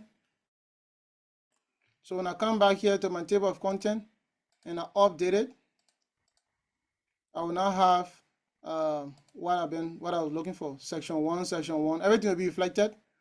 If I push, you can see here chapter 4 is on page 2. Chapter 4 is down here. This other section of chapter 4 is on page 2 here. Okay, so we can do it like that and fix our table of content as we move along. If any question on this, we can talk about it before we show again how to get to that window, how to generate a table of content. Which option should I go to? To generate a table of content, firstly, you make sure that you have each of these areas that you want to reference as your heading, as your chapter 1 of your thesis or your sub chapters. You make sure you either highlight them or you click in front or behind it and choose heading 1. Make sure it is on heading 1. Do that for all of your chapters and all of your sub chapters. Then you come to the references tab or the references menu. Come to the references menu, and then you come here to table of content. When you come to table of content, you click on the first one, automatic table 1. Automatic table 1. Once you click on it, it will automatically generate the table of content based on your entire document, where you put H1, H2, H3, your heading 1, heading 2, heading 3. It will automatically generate that for you. We can do the same thing for table of figures. We can do the same thing for list of tables. We can do the same thing as well. So this one is basically for table of content. So if all is clear, or if you have any specific question on this before we move on, you can let us know. If it is all clear, or if it's your first time maybe experiencing this, then you can send us 3 in the chat session to know that you're still following. Can you go over again with on the dialog box for formatting the heading, the chapter headings, please? All right, I'll do that. So for those that already got it and you already clear, just send 3 so that we know that you are following and you got it. Edward, you can unmute yourself and ask. Edward, you can unmute yourself and ask your hand up. Yes. But Yes. for the brother that just asked, I'm coming, Edward. For the brother that just asked, how do we modify? Initially, our H1 was blue and 16 and different font. You can come to H1, you right click on it and do modify. Modify. When you click on modify, then you can make all of the changes here. You change the font size. If you want to be bold, you want which color to be on it. If you want to be in the center or to the right side, justify. You can come here and do all of that. So that was how we did it. Edward, you can ask a question now. Edward? Yes, sir. Yeah. Yeah, go ahead. Then my question comes from the double line spacing. Double line spacing? Yeah, concerning the double line spacing, one of my instructor in Java assignment we should do double line spacing and then put it in 1.5. So if we do the double line spacing for the starting of whether we put double line spacing, when you have 2.0, you say no. But if you put in 1.5, you say no. So I wonder to know the difference. The line is very bad. Hello, you got me? Headset, remove the headset, but I think I get you a little bit. Yeah, so I want to know the difference between the double line spacing and the line spacing. 1.5. I want to know the difference between double line spacing and 1.5 line spacing. Okay.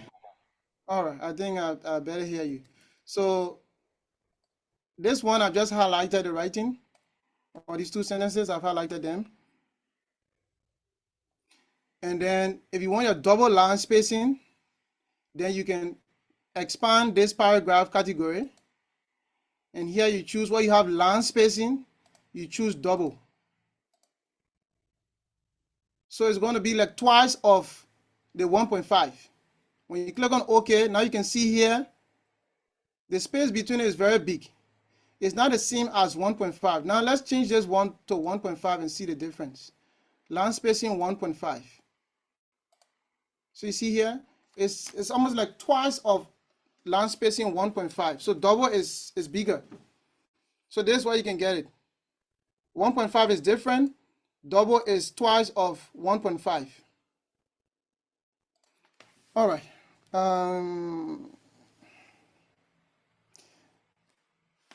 Okay, so I think that was it for that session. Let's create a table and see how we can arrange other things on the table. But we're already at 8:45. We should be anywhere. But let's do the table so that we can switch to Excel. We don't have much of a time. We also want to take probably the same amount of time for Excel. And the brain will start getting tired. For some people, you got to take too much time for online lessons. So let's do table quickly, how to create table. For session break, Yomi, maybe you can stay after. Then we can cover session break, but it should be on here to layout.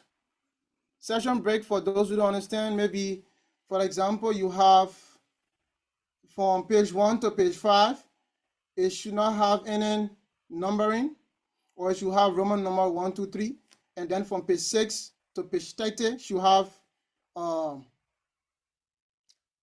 the actual 1, 2, 3, 4, and then from page another one to another one, you have ABC. So to do those kind of a thing in your document, you can use the page layout section, or you use the break aspect. Come to page layout and then break. Then you can be able to say next page or continuous. So next page is after this page that I'm on. The next page, this new feature should happen. You can have, for example, all of our pages here, now we come to orientation, they are all on portrait. But you can say after page 2, I want to have a landscape. So when I come to break, and then next page, orientation, landscape. So now you can see here that I have 2 pages that are already portrait. The next page is not landscape. After that landscape page, maybe you want to put a design or the workflow on that particular page, but then portrait is not the best page that can display that big image that will reflect all of your drawing. So within your same document, you can have mixture of things. So this is why you can play with it, Yummy. So let's go back to our session. Let's create table. So to create a table, you come to insert, and then you say tables. Here, you can choose the number of rows and column. So if you want a 5 by 5, this is a 4 by 5, 5 by 5. If you want a 5 by 5, 5 rows, 5 columns, if that would be your task, create a table of 5 rows, 5 columns, and it will give you the things that you should put in. Create a table of 5 rows, 5 columns. Let me enter a little bit to create space above that table. Okay. Sorry.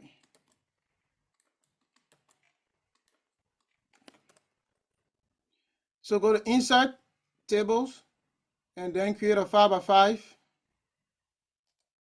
Okay. Now maybe the first one to tell you to put a number. The second one you should put the item. This one you should put description. No, put the quantity, and then put a description,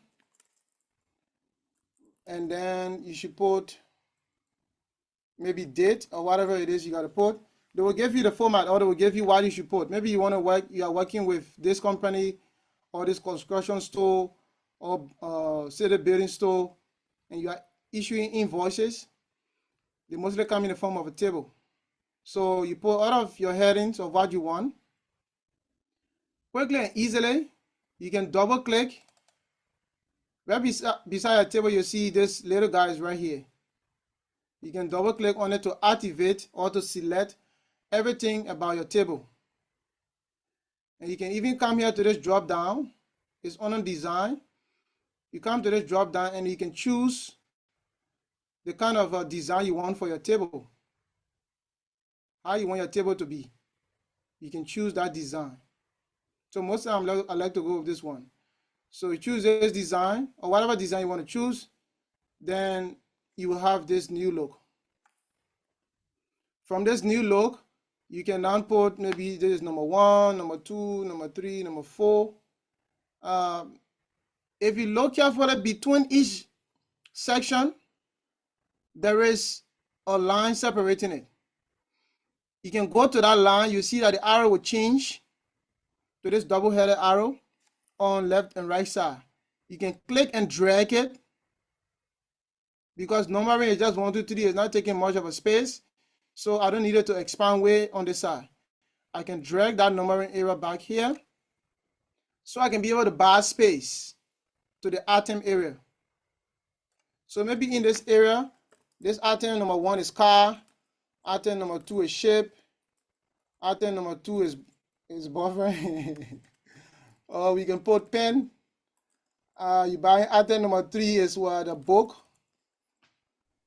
So if the item area is not that much, then you can also close it out a little bit.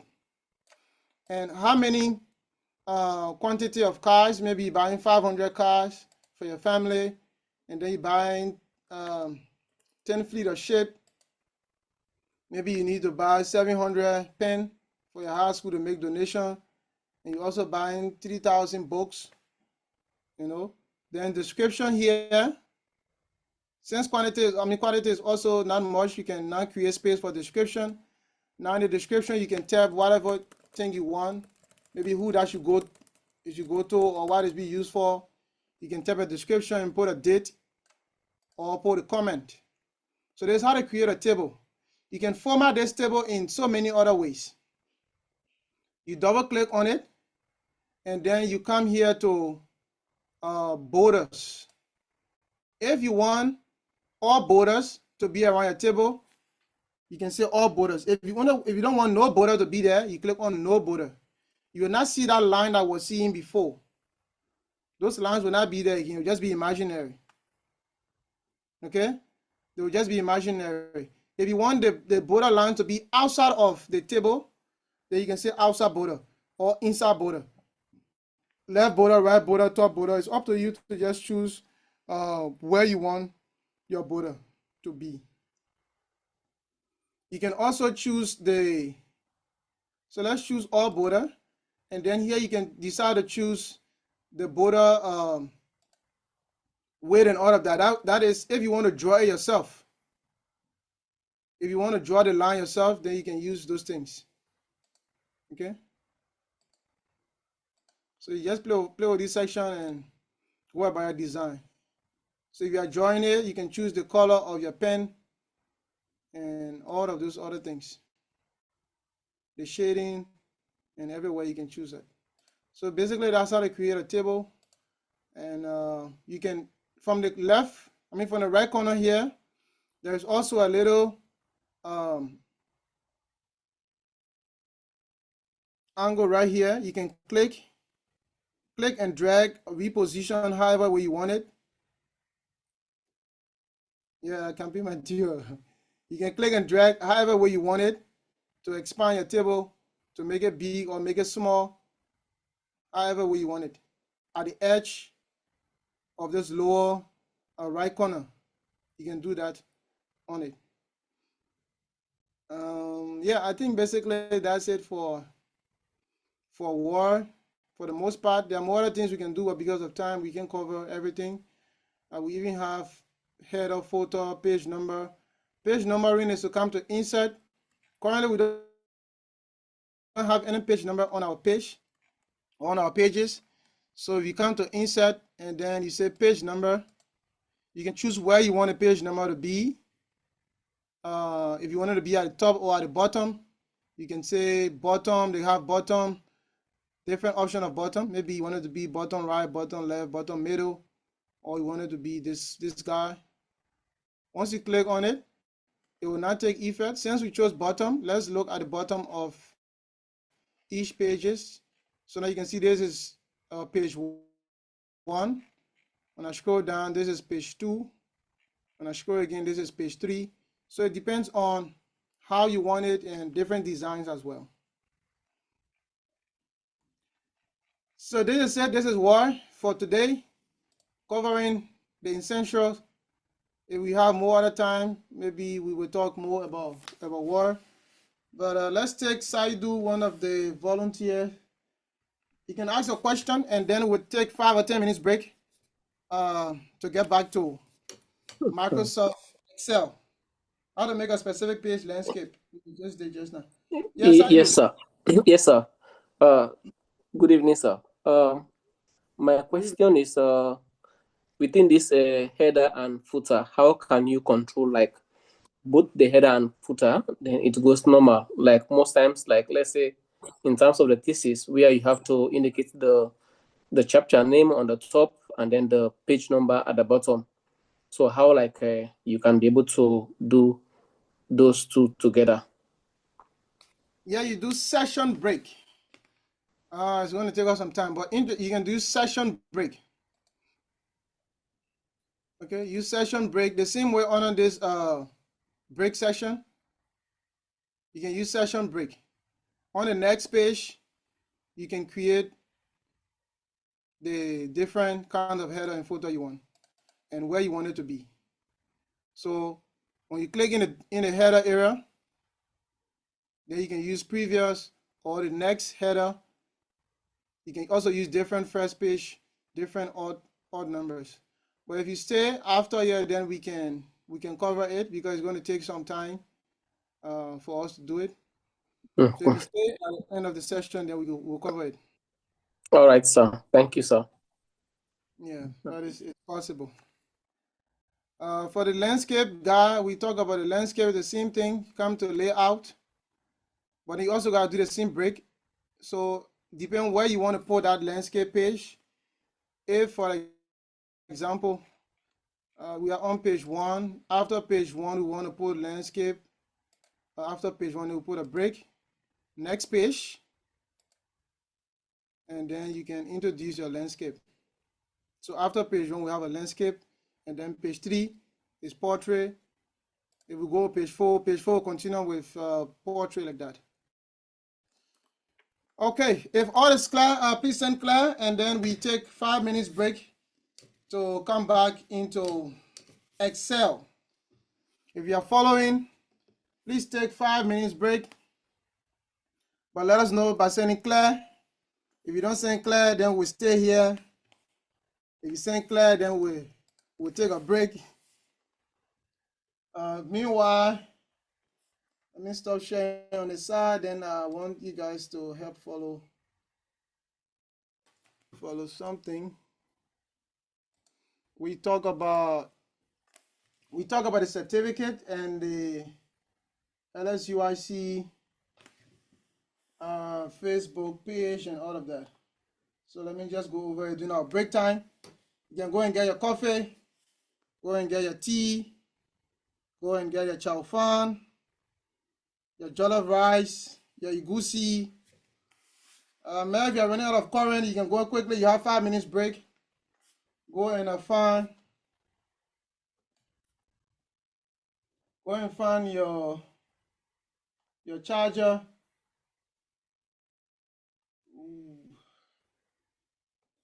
Go and find your charger quickly and get yourself current.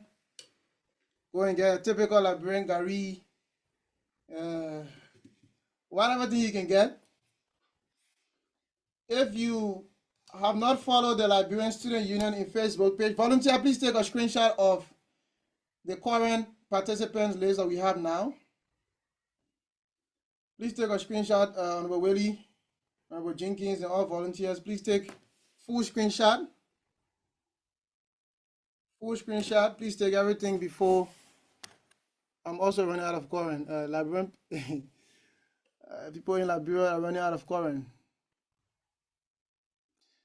So volunteer, please take a screenshot of what we have now. Okay, so if you have not followed any of the pages, the video for day 1 and day 2, they are already on TIT YouTube channel and also the LSUIC YouTube channel. You can go there and follow, like, and whatever it is you can do. But most importantly, for those of us that joined late, we were following the Liberian Student Union in China Facebook page. We're at 3,009 currently. For those that follow, we're currently at 4,000. So I'm going to pop up the page. Please go on Facebook now during your break time and search for Liberian Student Union in China. And just follow the Facebook page. There are other programs that will be coming up from the union angle. It might not come up from TIT. So if it's coming up from the student union angle, then you'll be able to get that notification, because I will not inform you it's not TIT program. Also, there are many other things that they are doing. So you can always follow the page, and it's your own way of supporting. This program is also being partnered by the Academic Excellence Committee of the Liberian Student Union in China, headed by Dr. Moba and his team, Honorable Arlington D. Allen, Honorable Quinetta Dieves Johnson, Honorable Edwin, Honorable Joshua, and his brother Joseph, and Tito, and Maliki, all of the wonderful people there from the Academic Excellence Committee. And we also have volunteers as well, that's as well helping. So please follow the page. Currently we have hit 4K followers, but if you have not followed yet, please follow the Liberian Student Union in China Facebook page during our break time now. Let me see if I can copy the link, though you'll not be able to copy it. Honorable Flomo and Honorable Prince White City, they are the lawmakers. So you don't have to follow them. You don't have to follow them. But that is it. We will resume by China time. Let me pull up my clock. Yesterday we did clock. So I hope you already have China time on your clock. You already have Liberia time on your clock. Currently it's 1:02 in Liberia, and it's 4:02 in Turkey, Istanbul. So Liberia time 1:08 will start. China time 9:08 will start. Meanwhile, please follow these pages: Liberian Student Union in China Facebook page, and also YouTube channel. All the videos are there. If you have not been following, please, the videos are there. You can go and watch or re-watch the video. The meeting is also live streamed on Facebook, so you can always go there and watch the playback. So get your whatever you need to get as a break. There will be debate coming up in China here for the Liberian Student Union in China. There will be intercity winter debate after this program, and it will also be live streamed on the Union Facebook account. So you watch Liberian students in China debating on different topics, representing different cities. So there are a couple of programs we'll be having. You can always join. Always, you are welcome. Watch Huan versus Suzhou. Honorable Floman versus Honorable City. Hey, Zumo. Okay, we have 4 minutes to start. We have 4 minutes to start. Please get ready. 4 minutes to start. What if for any reason I don't come back after the break due to some issue? I'm not present for today. No. Yes, he's coming back. Hey. Why for some reason don't come back? For some reason you don't come back. For some reason you don't be in attendance.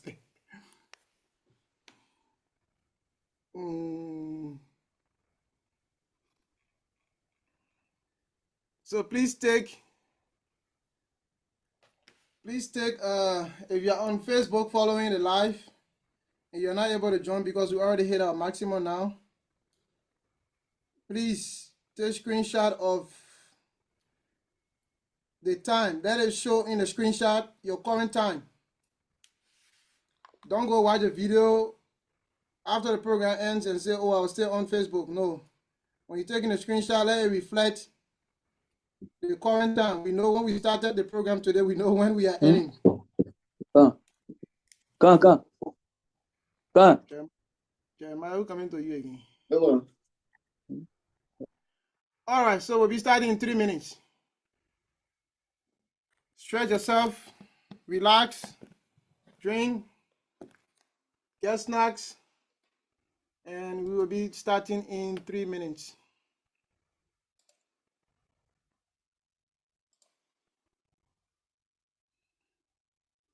We got appreciation to all the NEC members of the Liberian Student Union in China, all city presidents, all committees, heads, and committee members, judiciary board people, council of coordinators.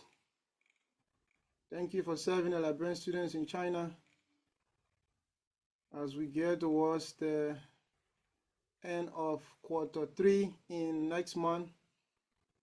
And we have the last quarter to go to end a leadership term. It's going to be an amazing time at the upcoming conference. But please, if your city have not registered for the debate, please do so. Today is the 4th. The deadline is on the 7th. If your city president is delaying registration and you really want to participate, you can reach out to the committee and it will help to fast track the process. You can contact Honorable Quinetta Darius Johnson or any of the AEC members. They will help you to fast track the process, or the National Secretariat, National Deputy Secretary Honorable Jenkins G. Wilson, or Honorable C. Nathaniel Woody II. So we'll be starting in 1 minute. In 1 minute, we'll be starting. Oh, I didn't show you your certificate. Oh, latecomers, you didn't know. Sorry. We have already created certificates. But if you miss today and you miss tomorrow, we will delete your certificate. As you can see, if you can see your last name, some people have 2 last names. Like for, I think we got 3 Johnsons. So like for Honorable Quinetta, she got to use her Quinetta instead of using her last name. Or big sister will use the last name. So that's how it was. Currently there are certificates here for Abbas, for Bar, for Dixon, Dolo, Zana Joe, Nora, Chala Gibson, Flomo, Daniel, Genevieve, Willie. Certificates are here. Certificates are here. If you miss the attendance, we'll just delete your certificate. Okay, it's already time. Let's get back to business. Let's get back to business. It's already time. Somebody says time is time. If you are back and you are ready, send ready in the chat session. Send ready in the chat session if you are ready for Microsoft Excel. Microsoft Excel, if you are ready, 3 person, 4 person say they are ready. Jeremiah, Toyidu, Peace, Patrick, Ezekiel. All these people that send their name, their certificate, are they ready? Yeah, I'll add this to them. Yeah. Create a certificate for all these people. Rather local. Yeah. Yeah, all these people that send their names, certificates are ready. And I say ready, ready, ready. Eunice, I think it's Eunice from Ghana. Chair of the women's committee or women's department, something like that. Welcome. All right, so we are ready for Excel, to excel in life. Let's get started. One of our members dropped, so that person will meet us on the way. So the same way to open Excel, you also have multiple ways to open it. You have multiple ways to open Excel, but let's do two of them quickly. One, you can search for Excel by just spelling Excel.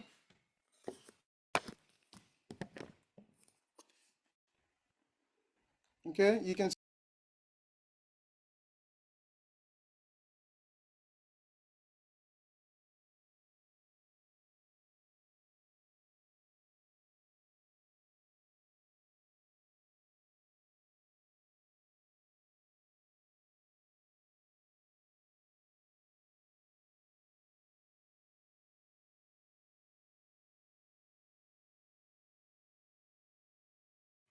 unmuted. Yeah, you can search for Excel, EXCEL, and you should be able to find Excel. Well, I can find mine. Where is mine? Okay, mine is here. If you have yours, you can go with it. You click on Excel, it will open. Or you can use the same round dialog box, Windows key and arrow to open the round dialog box.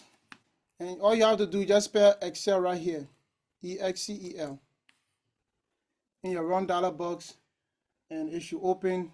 I'm experiencing a little bit of latency or delay in the screen. Okay. So you can spell Excel right there, you hit enter. It will also open Excel for you. So there are a couple of other ways to open it, but you can use this tool for now, and it should open Excel for you. Right there, right there. The same way with Word, you also have templates. You have templates here in Excel that you can also go with. They are all Microsoft products, so you should expect some things to be the same. I have less idea in Excel. Yeah, so that reason come and start Excel, so that you can Excel. So the same way, they are all Microsoft products, so they should have some things when it comes to the interface. We should have some things in common. So we can go with different templates. Budget, if you want template on budget, on planner, tracker, business, calendar. Different templates are all here. So for the city presidents that when they submit their budget, or some that submitted a budget, you can see they are all different, budget templates, very beautiful ones. You don't have to struggle in life. Some things have already been worked on for us, so we don't need to suffer again. Don't try to reinvent what has been invented, and that's why the Chinese have really capitalized on, and they are moving fast. It's you who want to start all over. Why you are taking much time. But this is it. The same option we had for Word, we have the same option here. So let's quickly open our workbook. When we open our blank workbook, this entire thing, this entire Excel that we have now, right? This guy is called the workbook. It's called the workbook. But then within this workbook, your Excel account is low. You don't have the picture. My Excel bank account is low. All right, so this is the entire workbook. From the workbook, you have worksheet or sheets. If you look carefully in the lower left corner, you see sheet 1. You can also create additional sheets, sheet 2, sheet 3, and on each of these sheets, you can put different things there. Maybe sheet 1 can be about first quarter report, or it can be about your customers that in Europe. This one can be about your customers that in Africa. Different sheets can carry different information or different records. Similarly, we also have the same file, quick access thing, home, insert, and all of that. So, like I said, they are, however, carrying some things in common. Like even the clipboard here, the font area. Instead of having paragraph, now we have alignment, we have numbers, we have star here as well, editing cells. So we already understand the concept of categories. We understand the concept of tabs. We understand the concept of increasing, decreasing, font size, font, bold, underline. We already understand the basic concept from Word that we just did. So it shouldn't be that much complex to us. Another thing we can do, these different sheets, we can also rename them. Like I said, maybe this one is about quarter 1. So you can right click on it and then rename. You can even protect the sheet. So like for the debate system that was done, we also use Excel for that and put so many validations in it. So that Judge 1 cannot impose score for Judge 2, or a specific judge cannot do anything. So you can do Excel for so many complex things. Excel is bigger than you can imagine. Excel is way bigger than you can imagine. But let's take it easy. So here you can rename this particular sheet to reflect maybe this sheet is about all of your clients in. I don't want to click on rename. The same thing happened when I was creating my tab. There, my mouse was moving faster. So let's call this one maybe quarter 1. This can be quarter 2, quarter 3, and all of that. So it's up to you to rename based on how you want it. You can also change the color of it. Maybe make it to be red. So quarter 1 is the one having this red sheet here. You can also create another copy of it by right-clicking on it and say copy or move. When you do this, you can either move it between the different sheets, or you want to create a copy of that particular sheet, then you can click here, create a copy. And then you hit on OK. Now you have created a copy of this. So the first one is quarter 1. The other copy that I created is quarter 1, and then it comes with this 2 in parentheses. So you can either rename it, right click, rename, and remove this 2 and put maybe quarter 4. So you can rename things, there and about. At least you understand the concept right there. You can delete it, you can hide it, you can do so many other things from there. So apart from the one down here, it's important to know this one here is the reference cell or reference box. It'll tell you your current position. It'll tell you your current position. So currently my cursor is in cell D9. Each of these small boxes, they are called cell. Each of these small boxes are called cell, C-E-L-L. Each of these small boxes. This one with the A, B, C, D going up to as much as possible, depending on how your document will keep expanding or enlarging. These ones, they are all your columns. Column A, B, C, D moving forward. These ones are the rows. Row 1, row 2, row 3, row 4. Sometimes it's difficult to differentiate between columns and rows. So, but however, the ABC represent your column. The 1, 2, 3s represent your rows. So when I say go to column F, row 3, now you click right there. Column F, row 3, spell B-O-O-K.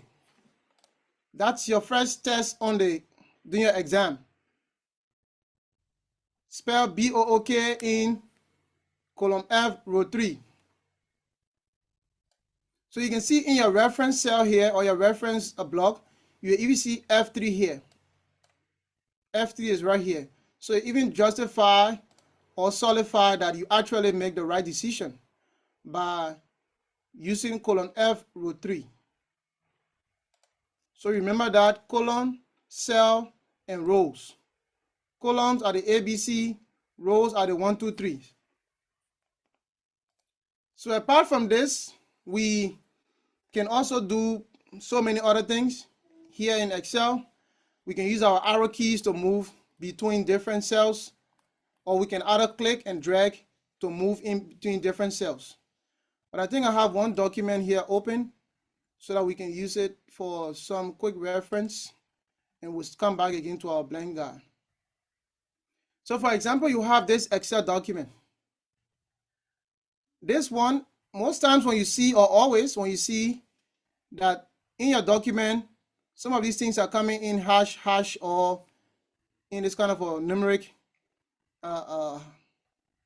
format or ugly thing, it means that there is a longer text in that area that because of space, it cannot be able to show all of the content in this particular column.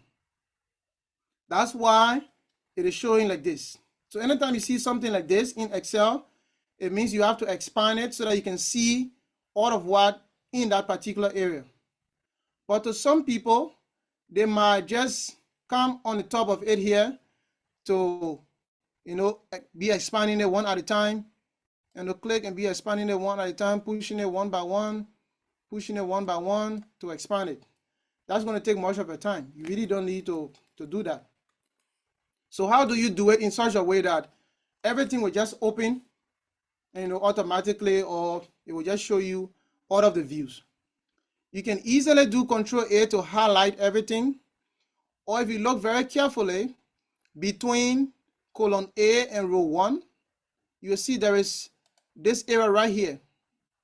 Between column A and row 1, there is a little box right above it that have some kind of a rectangular or angular diagram. When you click on it, it will automatically highlight your entire worksheet or your entire sheet. It will highlight the entire thing for you. Now, you just have to find, if you want to expand all of the columns, you can find any column, between any column, either between E and F or between A and B. The line that is separating each of those columns, just double click on any of them. Once you double click, it will automatically open your entire document to show you everything that was hidden, or actually show you, everything intact. So that's how you can be able to expand your workbook, your worksheet, to see everything properly. From this, you can now be able to do many other things. So for example, let's jump to filter, because most of the things here, like bow on a line, we don't have to cover it again. They have already been talked about. So let's say, for example, we ask, when you're filling in the form, we ask you if it is your first time joining the event. We also ask you for your gender. We ask you, where did you hear about the program? So let's see how many, from those who fill in the data, let's see how many male and female register for the program, or that we have in this particular extracted document. So all you have to do is to filter. But for you to filter, then come here to column B, just click on the top of it here, and then if you look in the far right corner, you see sort and filter. Sort and filter. Click here on filter. Click here on filter. Once you do that, it will bring up a little bit of drop down, or indicator of a drop down on your column right here, column B. It will bring a little bit of drop down there. Let me see if I can expand this thing. Okay. Let's see, I think it's take effect. Okay, yeah. Please let me know if you can see it bigger.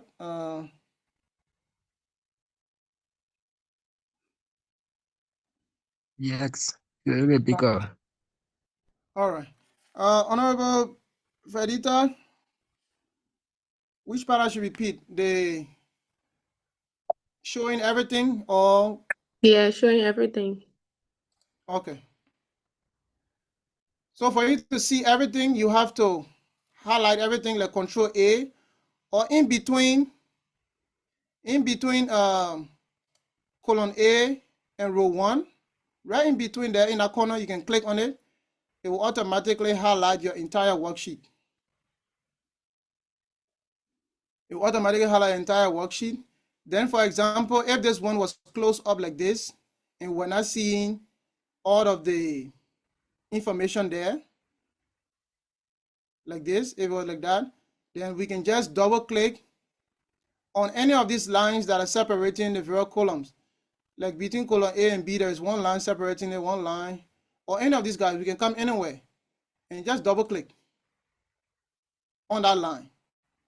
If we double click on the line, then it's going to reveal the entire thing. All right, so now to the filter aspect. We first find where we want to filter.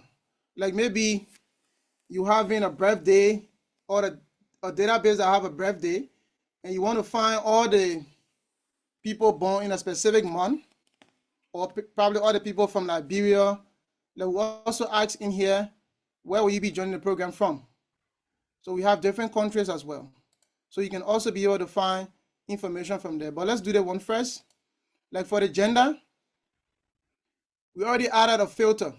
So we can click on this drop down that was added here, and we will now see everything within that column of gender. We can decide to uncheck everything first, because we only want to see all of the females that are registered. So you uncheck it, and then you select only the female box. Once you hit OK, it will only show you all of the data, all of the entries here related to female. So everything here now is all about female. There will be no male in this entire set of documents that we have. So if you want to go back, you just select all, and then you OK it to take you back to where you once started. Rachel, your hand is up.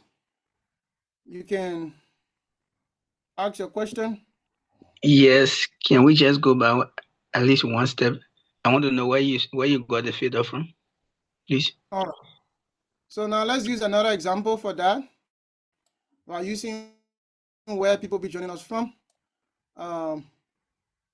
So we click here on this column. This is column E that has the question of where the person will be joining from. Let me lower your hand. So it asks where the person will be joining from. So you can click here on the home tab or on the home menu. You look way in the far right corner, you see sort and filter. Sort and filter. And then you want to click on filter. Sort and filter. Here you click here on filter. Once you click on filter, it will create this drop down on that particular column. Then you right click on, just click on it. You see all of the countries where people say they'll be joining from. All of the countries. You see everything there. So if you want to find specific country, for example, maybe Liberia, you click here on Liberia, and then you say OK. So I just want to show you that if you look way down in the lower left corner, you'll see we have 56 of 250. So 56% registered from Liberia. So this is how you can get information quickly from your Excel document. Let's go back to our blank sheet to see other things that we can do. So let's say, for example, we want to deal with numbers or do basic calculations, right? We have here for, how are we going to position it? Let's say Prince and then Flomo. And then here we have total. All right. So in prints, we have maybe 1, flow mode 3. Yeah, we have 2, and I think I will come back here and fix something. We have 3 here, and we have something here. So if you have something like 1, 2, 3, you don't have to, let me zoom in a little bit. You don't have to keep going 3, 4, 5, 6, 7, 8, and all of that. Excel can automatically do it for you. So what you can do, you can just highlight the first 3. If you look carefully at the corner, the lower right corner here, right under 3, there is a little dot there. If you take your mouse over it, it will change to this tick plus.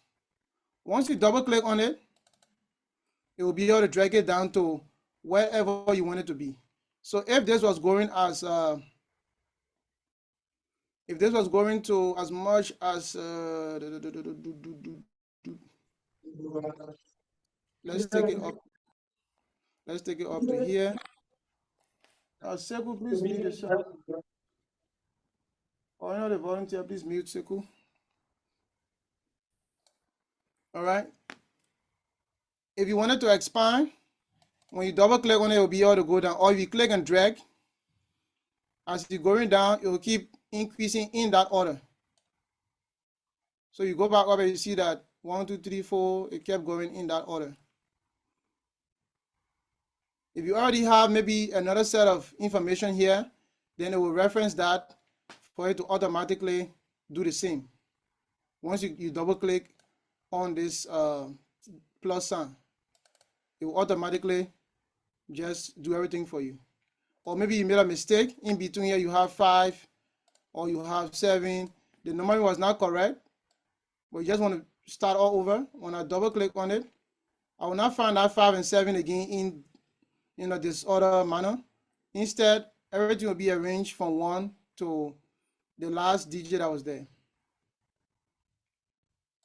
So quickly, that can help you. Let's delete some of these things and talk about formula a little bit. But if that was clear, what we just talked about, if it was clear, so that people don't be left behind, how can you create a drop down, please? The drop down is from the filter. If all was clear from what we talked about, the filter and expanding all of the text, just send clear so that we know you are still following. It's easier for people to get lost with Excel just by seeing the screen and all of that. Some people can just get frustrated about it. So let us know if you are still following by sending clear. All right. Okay.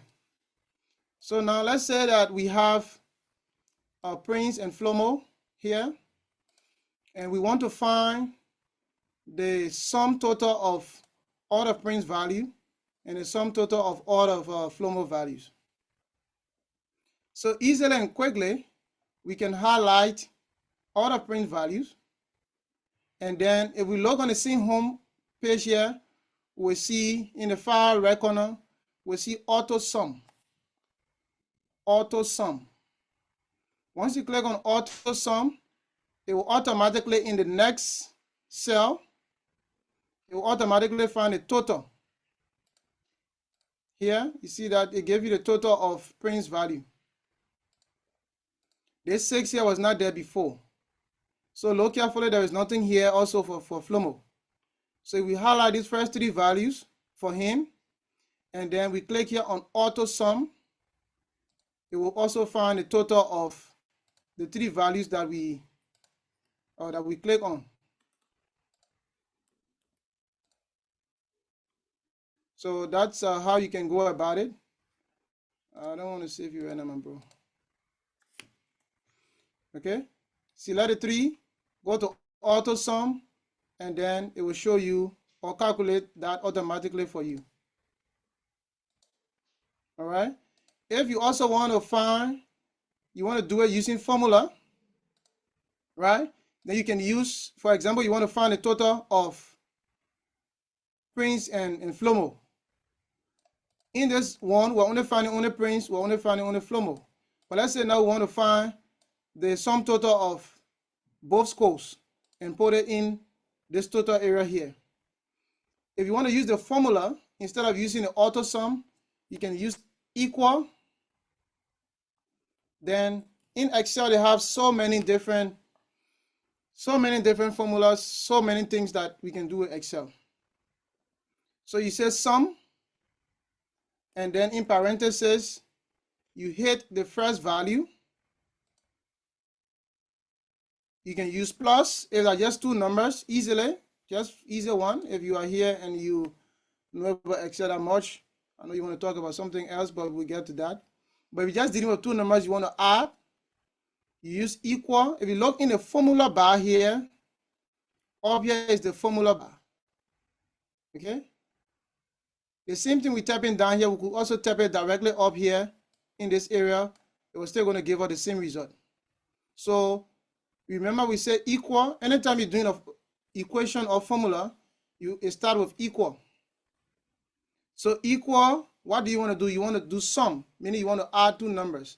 So this one is sum, difference, and quotient, all these things, multiply. They are all basic things from our elementary mathematics days. So equal sum of what? In parentheses, sum of C4 and D4, which is the sum of Prince first value and the sum of Flomo first value. Now, if I hit enter, it will calculate that for us. It will calculate that value for us to tell us the sum total. Then, I don't want to repeat all of what I just did there. Since I already have 4 up here, I can easily just double click and it will calculate the remaining one. I can also drag it down to calculate the last one. All right, so let's do it again. Let's do it again.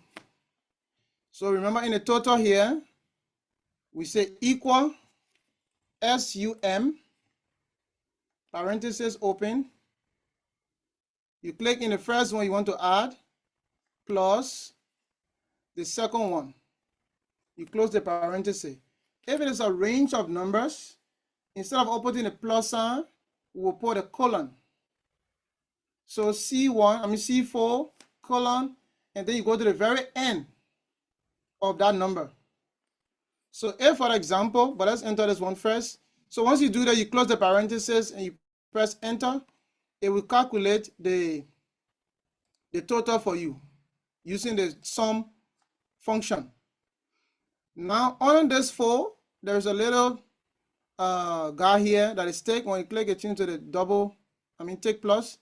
When you double click on it, it will calculate the other 2 values. Since it never calculated the 16 and 6, we can just drag it down easily. It will also calculate the other 2 that is here. If that is clear and also easy, just send 1 in the chat session. If you want us to repeat, if you have a question on it, you can ask by raising your hand. Then we can please send 1 in the chat session if that was clear. As clear could be. As clear enough could be. Okay. So clear for many. If you are following the program, let us know by following by sending 1 so that we don't consider you to just be logged on and not following, or log on and just doing something else. So send 1, no matter if others have already sent, you can send 1 so that we know you are still following.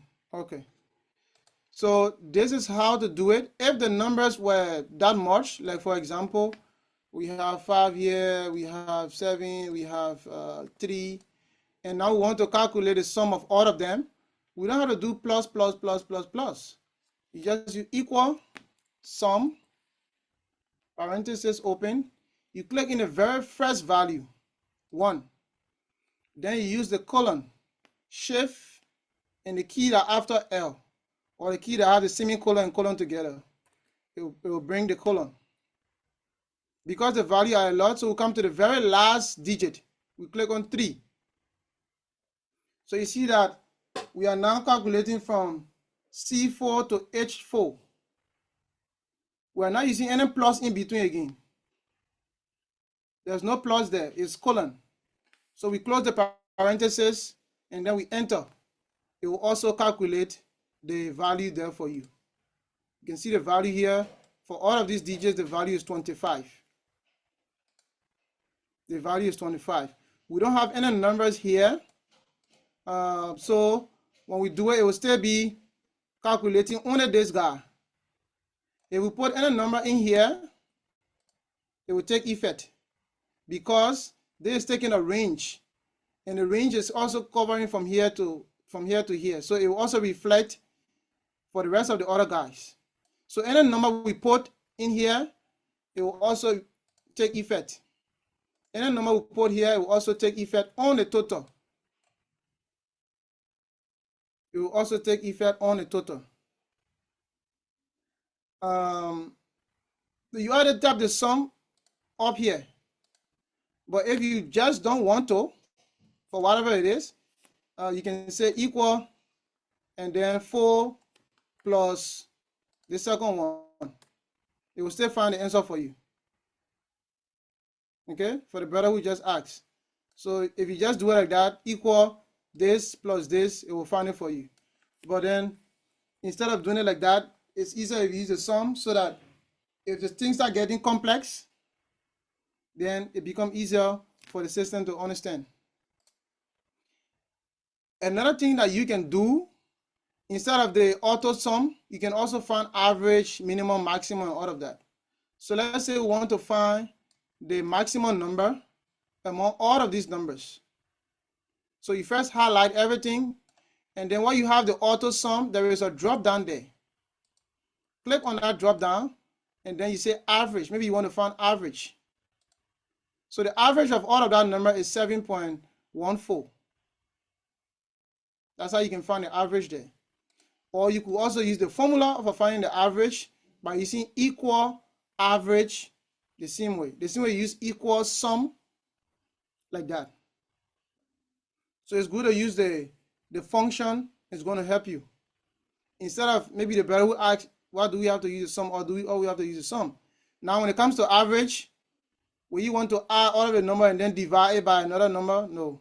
So if you use average, it will help you easily to understand that average means you should add all the numbers and divide it by the count of those numbers. So it find the average for you.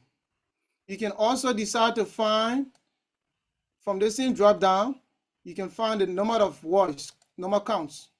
So for all the numbers that are highlighted, the total count here is 5. All of the numbers that I just highlighted, from 2 to 21, the total count there of those numbers, they are 5. We can also do the same thing by finding the maximum or minimum numbers in this entire range. The maximum and minimum number in the entire range by coming to this drop down and say maximum. So the maximum number here is 30, which is obvious because this one was the one that we calculated the sum. So the maximum number there is 30. We can also find the minimum number in this entire range as well.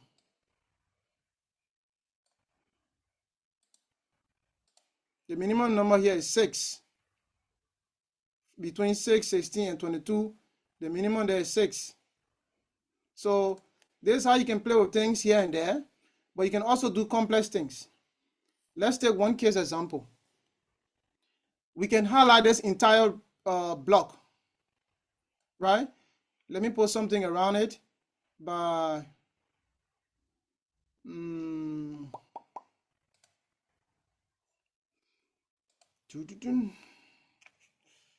coming, let me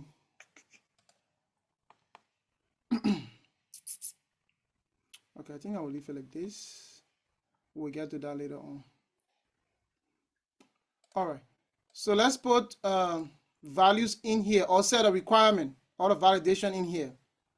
But firstly, before we get to that part, if all was clear or you have a question, you can either raise your hand to ask a question, or we'll leave from here by 10, let's say in 15 minutes, we end the session so that we don't take much of our time. Officially should be out by 11, but like I said, we'll not reach 11 on all of these days. It's going to be too much for learning online. So if all was clear, please send 2. Please send 2 if everything that we explained so far is clear. Please send 2 before we do the next part.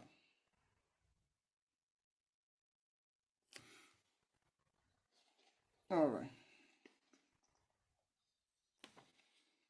If you are following,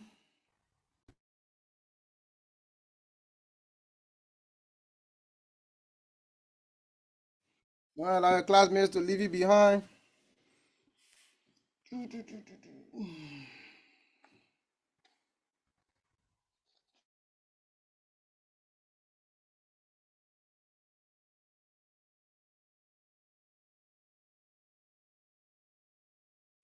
Okay, so let's do the last one. People are getting a little bit tired. Let's do the last one. So remember, we are using this same section. Okay, we are using the same section. We want to set a validation rule in such a way that it's either we can use whole number, decimal number, or whatever we want to use, by saying in this entire block, nobody should tap. Let me just put it so that we can see it clearer. Let me put okay, and let's make the start of it to be this. Oops.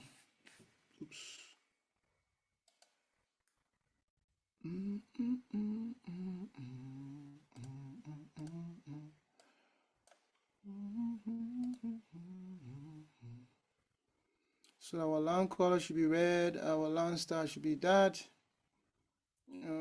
Yeah, now it's clear. So that we can know our boundary.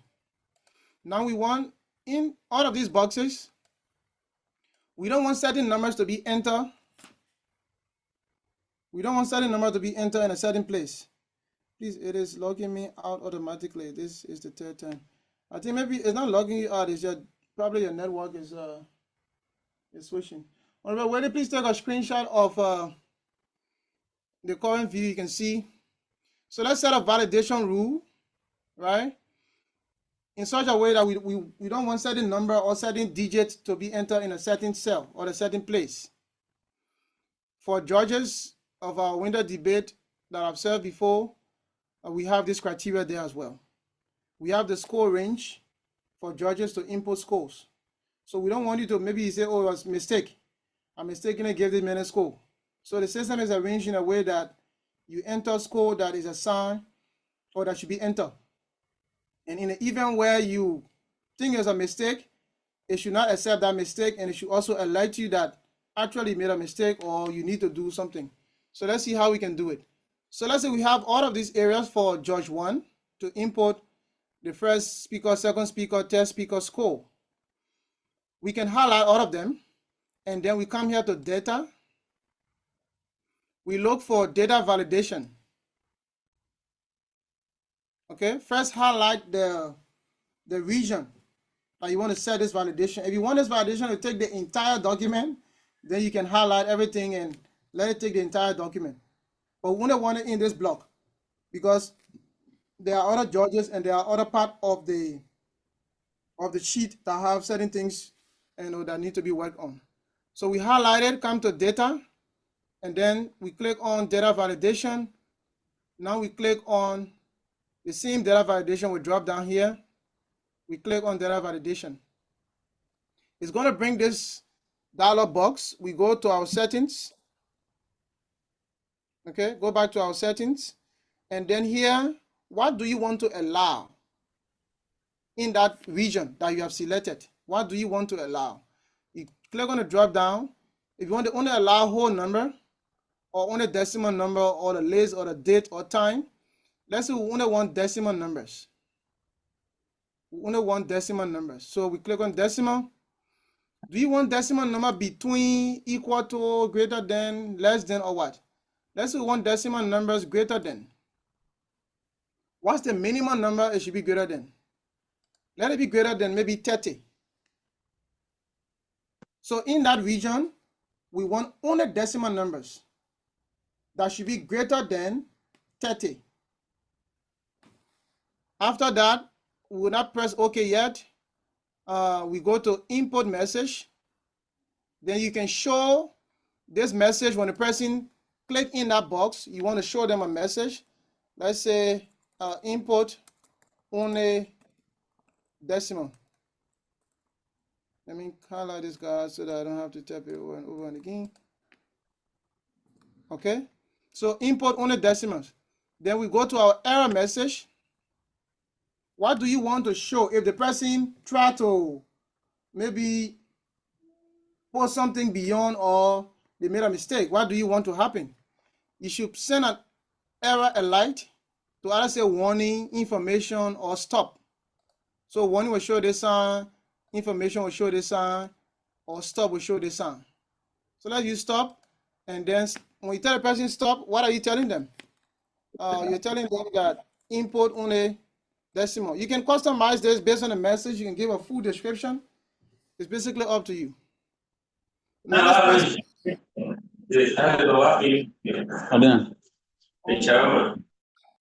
Okay, Emmanuel, I just muted you, but please check your environment. So now let's take OK. We'll click on OK here. Now that validation should now be effective. So let's come in any of these boxes. The moment you click there, you see it already gave you more of like an instruction to input only decimal numbers. If I click in any other cell outside of this range, I will not see that. But once I click in any of these guys, I will see the notification of input only digits, only decimals. And the decimal was greater than 30. So let's import maybe 20. This even whole number, right? Let's enter and see something. Now we get this stop message to say input only decimal. So until we can do this, that number will not enter in that place. It will not accept that number until we can do the right thing. So we'll come here, for example. Let's say we put 30 because it should be greater than 30. So let's put 30.5. Though it's decimal, no, 30.5 is greater than 30. So let's put maybe 29.3. And then you enter. It should still give you the error message because though it's decimal, but it is not greater than 30. Though it is decimal, but it's not greater than 30. So we can retry by just making it maybe 30.6 and enter. Now you see I have no error message, I have no warning, it accepted that. So that's how we can do validation. There are so many other things we can do with Excel, but it's because of the sake of time, we will not cover everything. It's already going to 10 o'clock here in China. So we'll stop here for today, and maybe after the official time, if you want to stay and ask questions, we'll still have a few moments to answer some of your questions. If it's locking you out at this point in time, please take a screenshot. Uma, take a screenshot of your screen right now. Let it reflect the date and time and send it to me on WeChat or WhatsApp. But stay here, it shouldn't be locking you out. Okay, if all is clear, we'll stop here for today. And the camera is disabled. Yeah, just wait. It's not attendance time. Yeah, just wait. Okay, so this is it. There's no question. Thank you all for today. We'll be taking our attendance in a few minutes. Thank you all. Yomi, your hand is up. I don't know if you have any question, but I'm going to stop sharing my screen so that we can do the attendance quickly because some people are talking about their internet, battery going off and on. Yomi, you can mute yourself. So please turn on your camera if you can. The option to turn on camera is available. So if you are not turning it on, then that means it's something happening to your device. device. My own is not going through.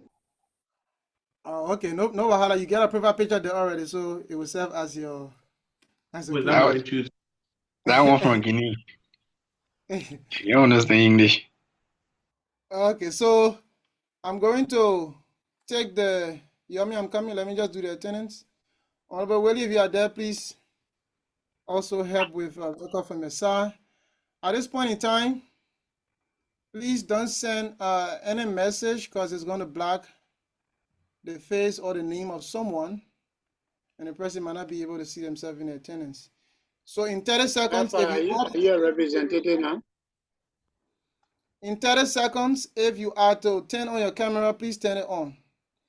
If you are not turning it on, please leave it off, because if you turn it on, it will go to another page. That's how some people can get missing. So please stay in that position you are in. I'm doing the Zoom first. I mean the YouTube first. I'm on the first page. I'm now going to the second page. Oh, hey, somebody send message. Somebody send message. Okay, I'm going to the third page. I'm now going to the fourth one. Let me do a reverse of it. I go back again, and again. So if you don't see yourself in attendance, just go to YouTube and then skip the video at about this time. You will see yourself there, but please wait a moment. Let me just take it as well from my side. Please don't go. Just stay wherever you are. Just leave the camera on. You don't have to pause yourself or stick. You can move, but let the camera just be on if it's already on. Let me do the screenshot.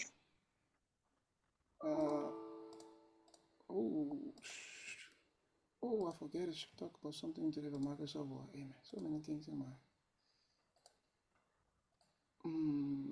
All right, let me take the second one. Somebody send a message. You will see in the screenshot when I send it. You see that somebody say thank you and block somebody's name. Okay, one more, please. One more. You have been here all along. Don't allow yourself to be left out. Hey, somebody. Right now, moment, somebody not go. No patience. Okay, I think I'm done with the attendance. Thank you all for joining today. As a bonus, before you leave, let me turn off my phone audio, and then we just do this quick.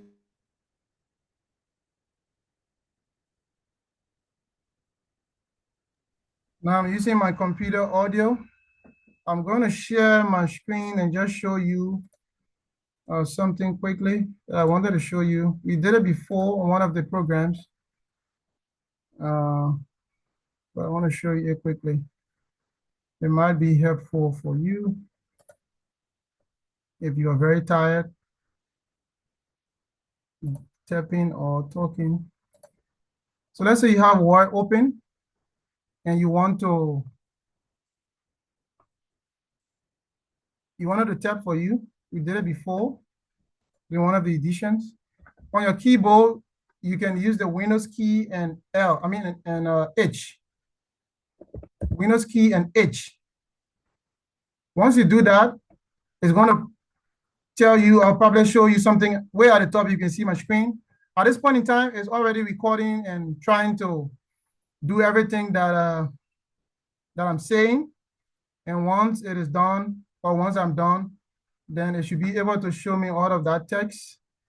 You can try it from your side now, Windows key and H, and that should be able to tap for you as you are speaking.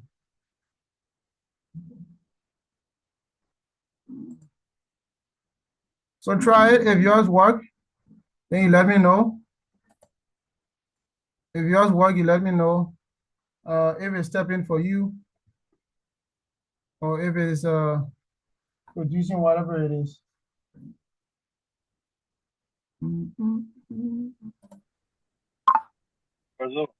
Yep. Shout out to you, man. Thank you so much for the class. Okay. Kiss me. All right. So Yeah, that's so it. I gotta go, but then I'll be waiting for your All text. right. You can try from the Just side if it works for you. That's fine. I think a little bit here it's delaying from an end. But I say thank you so much. Bye bye. See you. We have to generate recording, generate everything. So we'll meet again. Bye bye. Bye bye. Bye bye.